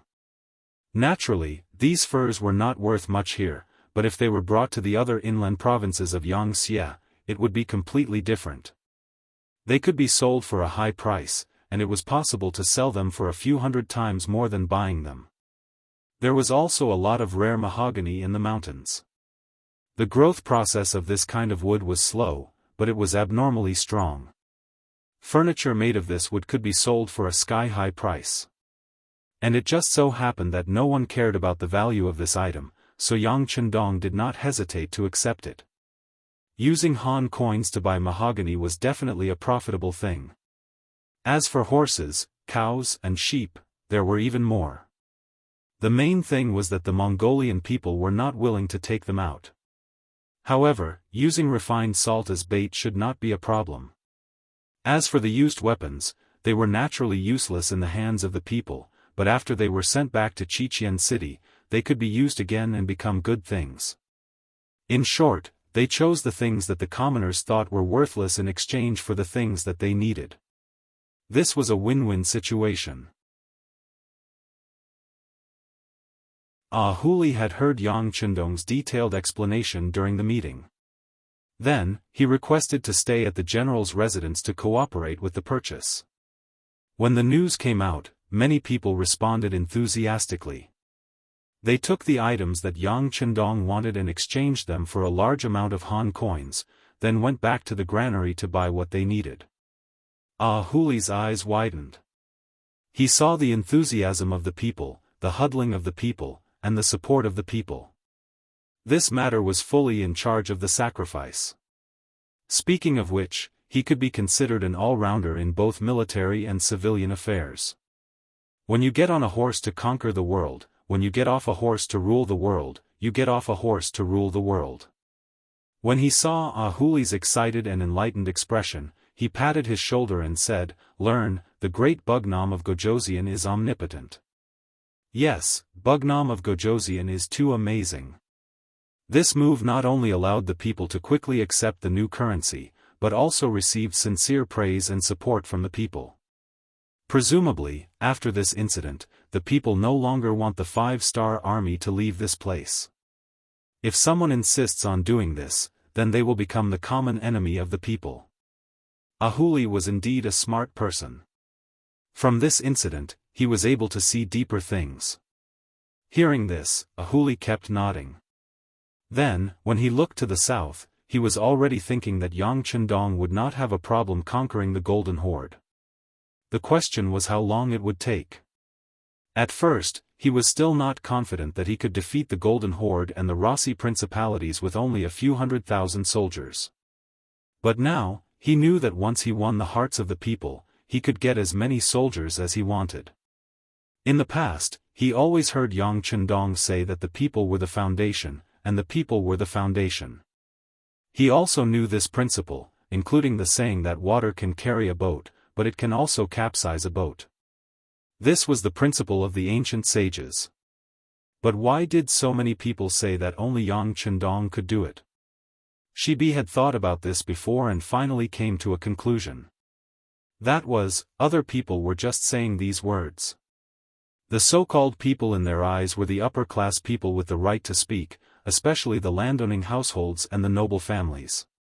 In Yang Chendong's eyes, the people were the real people. They were the lowest class of people. They were the people who were called lowly and could be sacrificed at any time. They were the people who were looked down upon by others. It might seem that Yang Chendong was wrong, but in reality, the people at the bottom were the most common. Without them, there would be no one to farm, no one to do business, and no one to create things. The so-called high and mighty people were not far from starving and freezing to death. To borrow Teacher Guo's words, this was the difference between vulgarity and elegance. Elegance could not be separated from vulgarity, but vulgarity could be separated from elegance. Bulgar City, because of a series of measures, became lively again. On the streets, people could be seen taking their things to the general's mansion to exchange for Chinese currency. Then, they took the Chinese currency to the granary to buy rice, salt, sugar, soy sauce, and iron pots. Especially when the courageous commoners had already bought the goods they needed with Chinese currency and walked proudly on the streets, the decree became a reality. More and more commoners were moved and started to take action. But the people here were too poor. There were still many people who were poor and had nothing. What could they do? It was simple. They could sell their labor to earn money. For example, they could become soldiers. As long as one signed up and passed the 5-star Army's test, they would become a glorious member of the 5-star Army. At the same time, they would be able to receive a monthly salary. Furthermore, they would be able to provide for 3 or 4 people in an ordinary family. Even if they couldn't provide for 8 or 10 people, they could at least provide for 3 or 4 people in an ordinary family. Men who were past the age could choose to work to earn money. Bulgar City was still too small. Yang Chendong was preparing to expand the city. This required manpower. Also, transporting all kinds of military supplies required labor. This was a lack of work. It was the same for women. They could weave and wash clothes for the soldiers. There were also some young women who did not have any attachments. They could go and work for the army. On this point, Yang Chendong was open to the foreign races. Apart from the fact that he could not force the women to work for the army and that there could not be any Han women, if the foreign race women were willing, he would not oppose it. The soldiers worked hard on the expedition. Every day, other than rushing, training, and fighting, there was nothing else to do.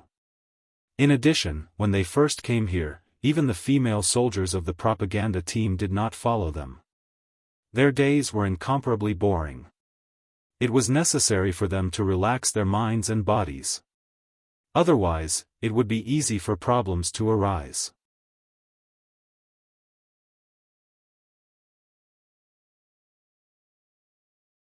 Chapter 1421. Just like that, the 5-star army was formed.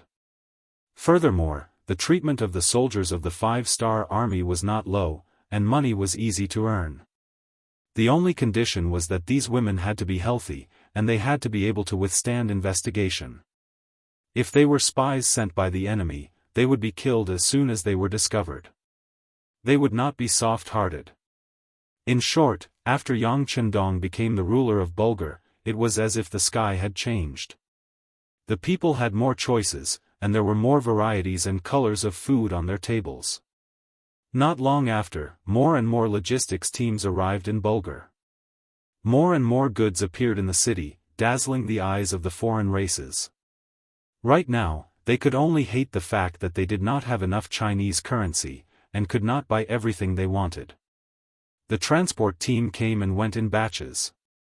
When they came, they brought all kinds of supplies and rations. When they left, they brought with them all kinds of animal hides, scrap metal, and carriages of mahogany.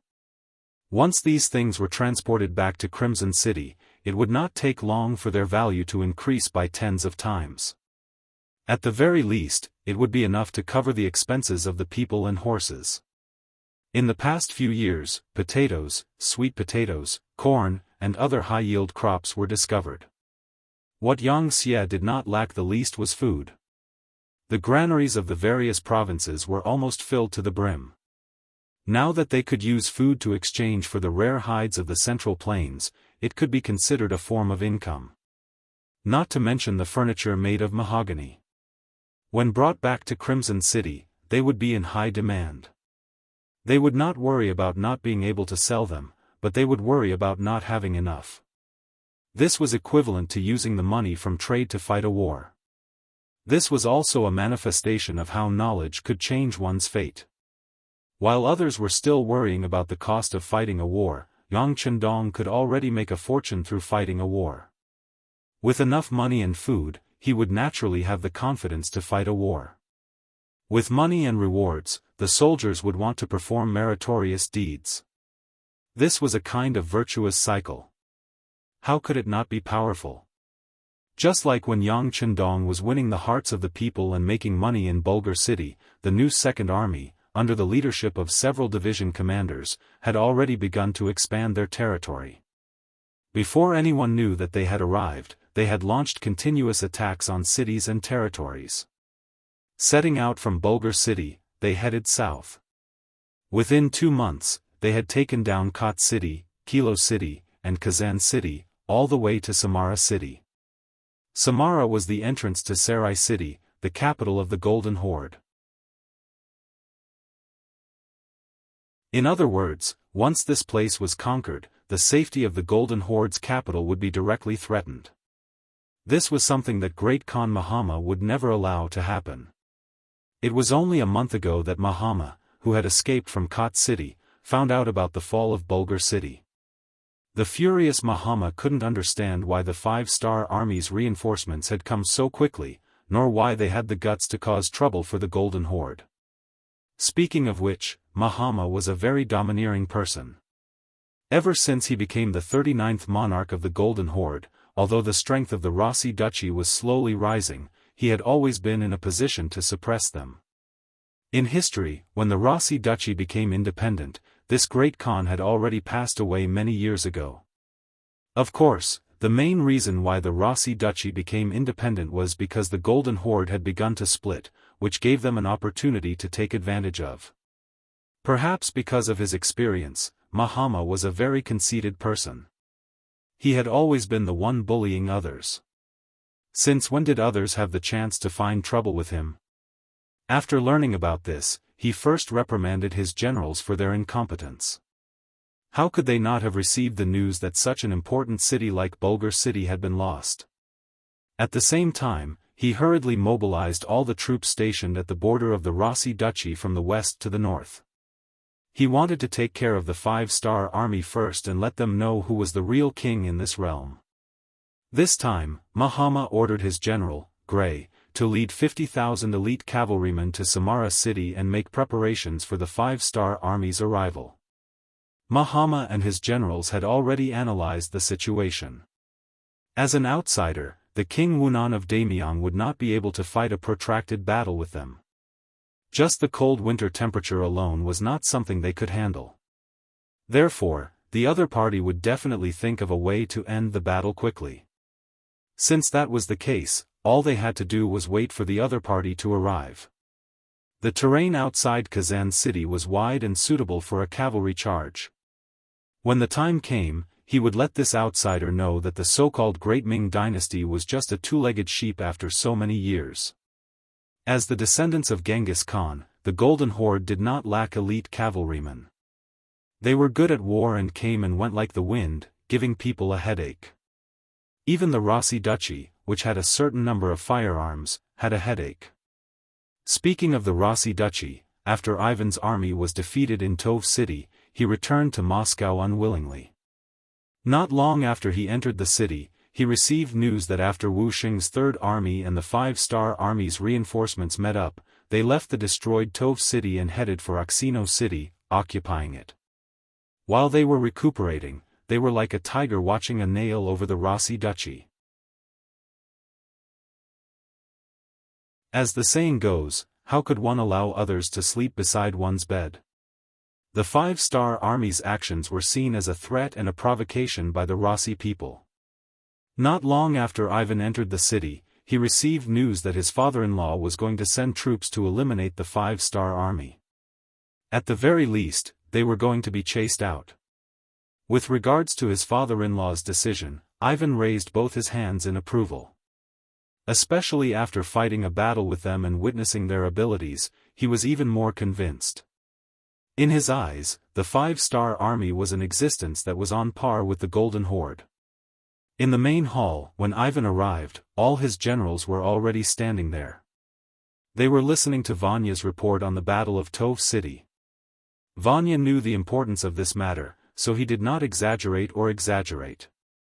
Instead, he reported the entire battle truthfully.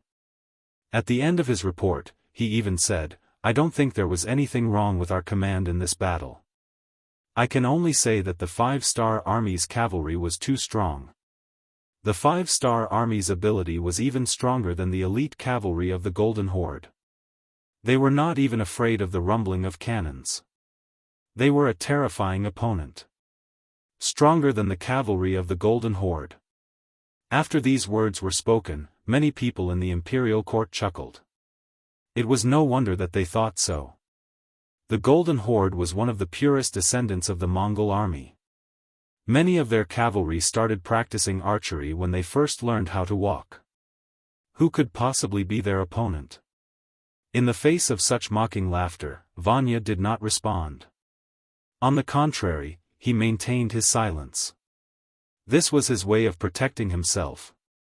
The reason why he was not a direct descendant of the Grand Duke of Blindness, but still had his own position in the court and others could not do anything to him, was because of this caution and carefulness. After all, he had already spoken the truth. As for whether they believed it or not, it had nothing to do with him. Seeing that Vanya did not respond, Ivan, who had just arrived, was not happy. His face darkened as he said, "Everyone, there is nothing funny about this. The strength of the 5-star Army's cavalry will only be beyond your imagination." Ha ha ha. It would have been better if Ivan did not speak. His words caused even more laughter. What's going on? The smart Ivan sensed that something was wrong. He also did not know that when the news of his defeat came, Tugnev of the Vyatka city said in the court that their young master would definitely exaggerate the strength of the 5-star army's reinforcements to reduce his own guilt. At that time, many people heard it. Now that Ivan said it like this, wasn't it a confirmation of his words? Everyone recalled Tugnev's words. No wonder they laughed so loudly. The blind Grand Duke was also present that day. He also heard what Ivan said. When he saw his son Ivan jump out, his expression was not good. "Ivan, it's good that you're back. This battle has been hard on you. Go back and have a good rest." This was telling him that he would not be needed in the upcoming battle against the 5-star army. How could Ivan be willing to let this go? He immediately wanted to refute loudly, "Father-in-law, your son, enough, this is an order, not a discussion." The blind Grand Duke displayed the dignity that a person in his position should have. Then, he ignored Ivan and asked the ministers, "Oxino City is our territory. Our citizens are there. We must take it back. Who is willing to lead troops to complete this extermination mission?" Tugnev, who had long wanted to show off his skills, was waiting for these words. He immediately stepped out and said, "This general is willing." Speaking of which, Oxino City was actually one of Tugnev's areas of influence. If there was trouble there, as the true master, he definitely could not stand by and do nothing. The court meeting ended. Ivan was left behind to meet with his father alone. When there was no one else around, Ivan looked at his father with an unconvinced expression. He believed that his wise father-in-law would definitely give him a reason. "Are you unconvinced?" Although his vision was limited, especially in his left eye, the Grand Duke of Blindness could still sense Ivan's dissatisfaction. Ifan didn't hold back, he was indeed very emotional. "Father-in-law, what your son said is true, this 5-star army cavalry is very strong. If we don't pay attention to them, our army will definitely be at a disadvantage. Father-in-law believes what you said." Before Ivan could continue, the blind Grand Duke had already concluded. This time, Ivan was at a loss for what to do. Fortunately, the blind Grand Duke continued speaking. "Since you are so sure, what is there to worry about? Some people will definitely hit a nail on the head. Some people will definitely look down on their opponents. Since that is the case, why not let them suffer some losses? Whether it is the 5-star army's defeat or Tugnev's defeat, it is not a bad thing for our duchy, is it not?"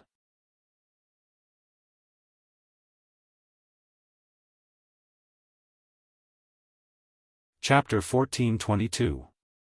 At this moment, Ivan suddenly realized that his father-in-law wanted to use the 5-star army to wear down Turgenev's strength. "Sai, you should know that your father-in-law has been painstakingly managing the Rossi principalities all these years, but not everyone supports our actions. For example, Maxim, Turgenev, and Vanya are the representatives. They have their own territories, their own forces, and even their own armies. They also have a group of nobles who are dissatisfied with us supporting them. Unless there is a legitimate reason, we can't do anything to them. If that's the case, why don't we let them fight the 5-star army? Just as you said, the opponent is very strong. Let them fight it out among themselves. When the time comes, whoever wins or loses will be beneficial to us." This was the Duke's plan. Ivan finally understood and was in a good mood. "Father-in-law, I was wrong." Seeing that his son understood his father's decision so quickly, the blind Duke was also very happy. But then he asked worriedly, "Is the 5-star army's cavalry really that strong? Turgenev won't defeat them, right?" "Absolutely not. If we are cautious, we might be able to use a large number of cannons and double the number of soldiers, but with Turgenev's arrogance, we will definitely lose," Ivan said with an incomparably resolute tone. As for Turgenev, after receiving the military order in the court, he returned to his residence in high spirits and began to mobilize his troops. He didn't believe Ivan's words. As for Vanya, although he was also on their side, he had always been timid and cautious. His words were also not trustworthy.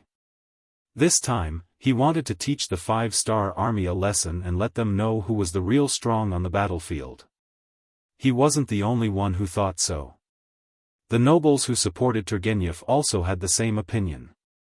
Although they didn't have much contact with the Han army, they had fought with the Golden Horde for more than 200 years. From their words, it was clear who was stronger between the White Russians and the Han army. The Han people were called two-legged sheep by the Golden Horde. According to them, when faced with the attack of the Mongol cavalry, the Han people either fled or surrendered. They didn't even have the courage to resist. In comparison, the White Russians were much more courageous. Didn't this prove that they were stronger than the Han army? With the support of the nobles, provisions were naturally no longer a problem. Turgenev took his own 80,000 soldiers and the 20,000 soldiers he got from the Grand Duke of the Blind, a total of 100,000 people, 100 cannons, and 10,000 muskets to the north. In Kazan city, Yang Chendong arrived at the city under the protection of the Black Cavalry. Behind him, not only had Bulgar been liberated, and a large amount of trade had begun. Even Kot city and Kilo city, which had been taken down, had also begun to reform. The people of the Golden Horde, who had always relied on the heavens for food, didn't know that there were so many good things in the world. Moreover, they didn't need to fight or risk their lives. As long as they worked hard, they could obtain all of this. With food and water, and the hope of a better life, the 3 cities were quickly stabilized, and more Mongolian citizens were willing to work for them. Regardless of whether it was building the city, reclaiming the land, building roads, or mining, they were all very enthusiastic. Just like what Yang Chendong said before, these people had been suffering for too long.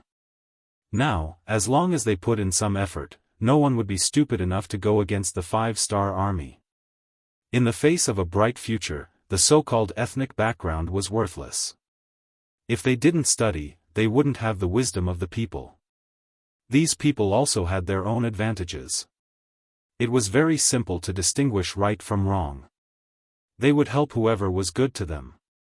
As for ethnic background, the barbarians didn't care too much about it. Of course, there were some troublemakers among them. Yang Chendong didn't show any mercy to these people.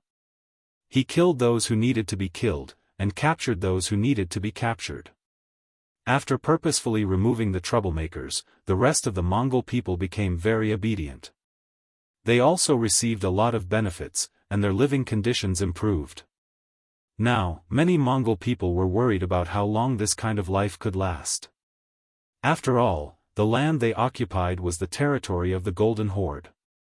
If the Great Khan brought his army over, would the Han army be able to withstand it? Yang Chendong didn't know whether to laugh or cry at this kind of worry. However, this was a good thing. In order to solve the worries and doubts in everyone's hearts, Yang Chendong personally came to Kazan city and went to the front line. He used his actions to tell those who had doubts in their hearts that he was at the front line. If there was any danger, it would be directed at him. Everyone could rest assured and develop in peace. They could work hard to support their families and strive for a better life. As soon as he arrived at Kazan city, a telegram came from Chichen city. It could be said that there was good news one after another. After the first successful steam engine, the field artillery was also successfully produced in batches. This had entered the final stage of development before Yang Chendong left. Now, all kinds of difficulties had been overcome and it was successfully produced. The credit for this was also due to the efforts of the first city. Yuan and Tiger's Mane fully implemented his ideas. After the first city was completely stabilized, a large number of mining operations began. For a time, a lot of iron, copper, molybdenum, coal, zinc, gold, lead, and tungsten were developed and transported to Chichen city through the 3 eastern provinces.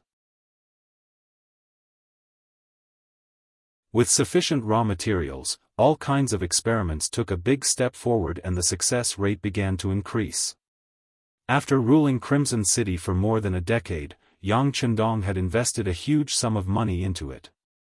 Now that he was finally reaping the rewards, Yang Chendong could not help but breathe a sigh of relief. The emergence of all kinds of advanced products meant that Yang Xie had taken a key step from light industry to heavy industry.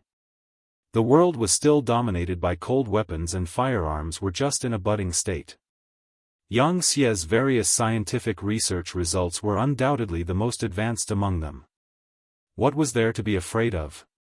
Just like the field artillery, it was named by Yang Chendong, but it first appeared in history in 1897. A French artillery research team formed by General Douiville, Colonel Debord, and Captain Romeo invented the 75mm field artillery. This was the world's first modern cannon in history. The 75mm field artillery was developed according to the patent of the German Hausen. It used the long recoil principle, but Germany refused to use long recoil cannons. This kind of field artillery had a powerful power. The 75mm cannon was the first field artillery that completely solved the recoil problem. The cannon body could be slid on a cradle through a guide wheel. The cradle was mounted on the cannon frame, and the cannon frame was connected to the piston rod in the cylinder. When the cannon was recoiled, the piston would compress the hydraulic oil, and a portion of the hydraulic oil would enter the chamber through a small valve to compress the air. When the cannon reached the end of the recoil, the compressed air would return to its original position. This was the main reason why the 75mm field artillery was so good. Now, Yang Chendong was the first to have it. This was the first time other than Daikara that a large cannon had been successfully created.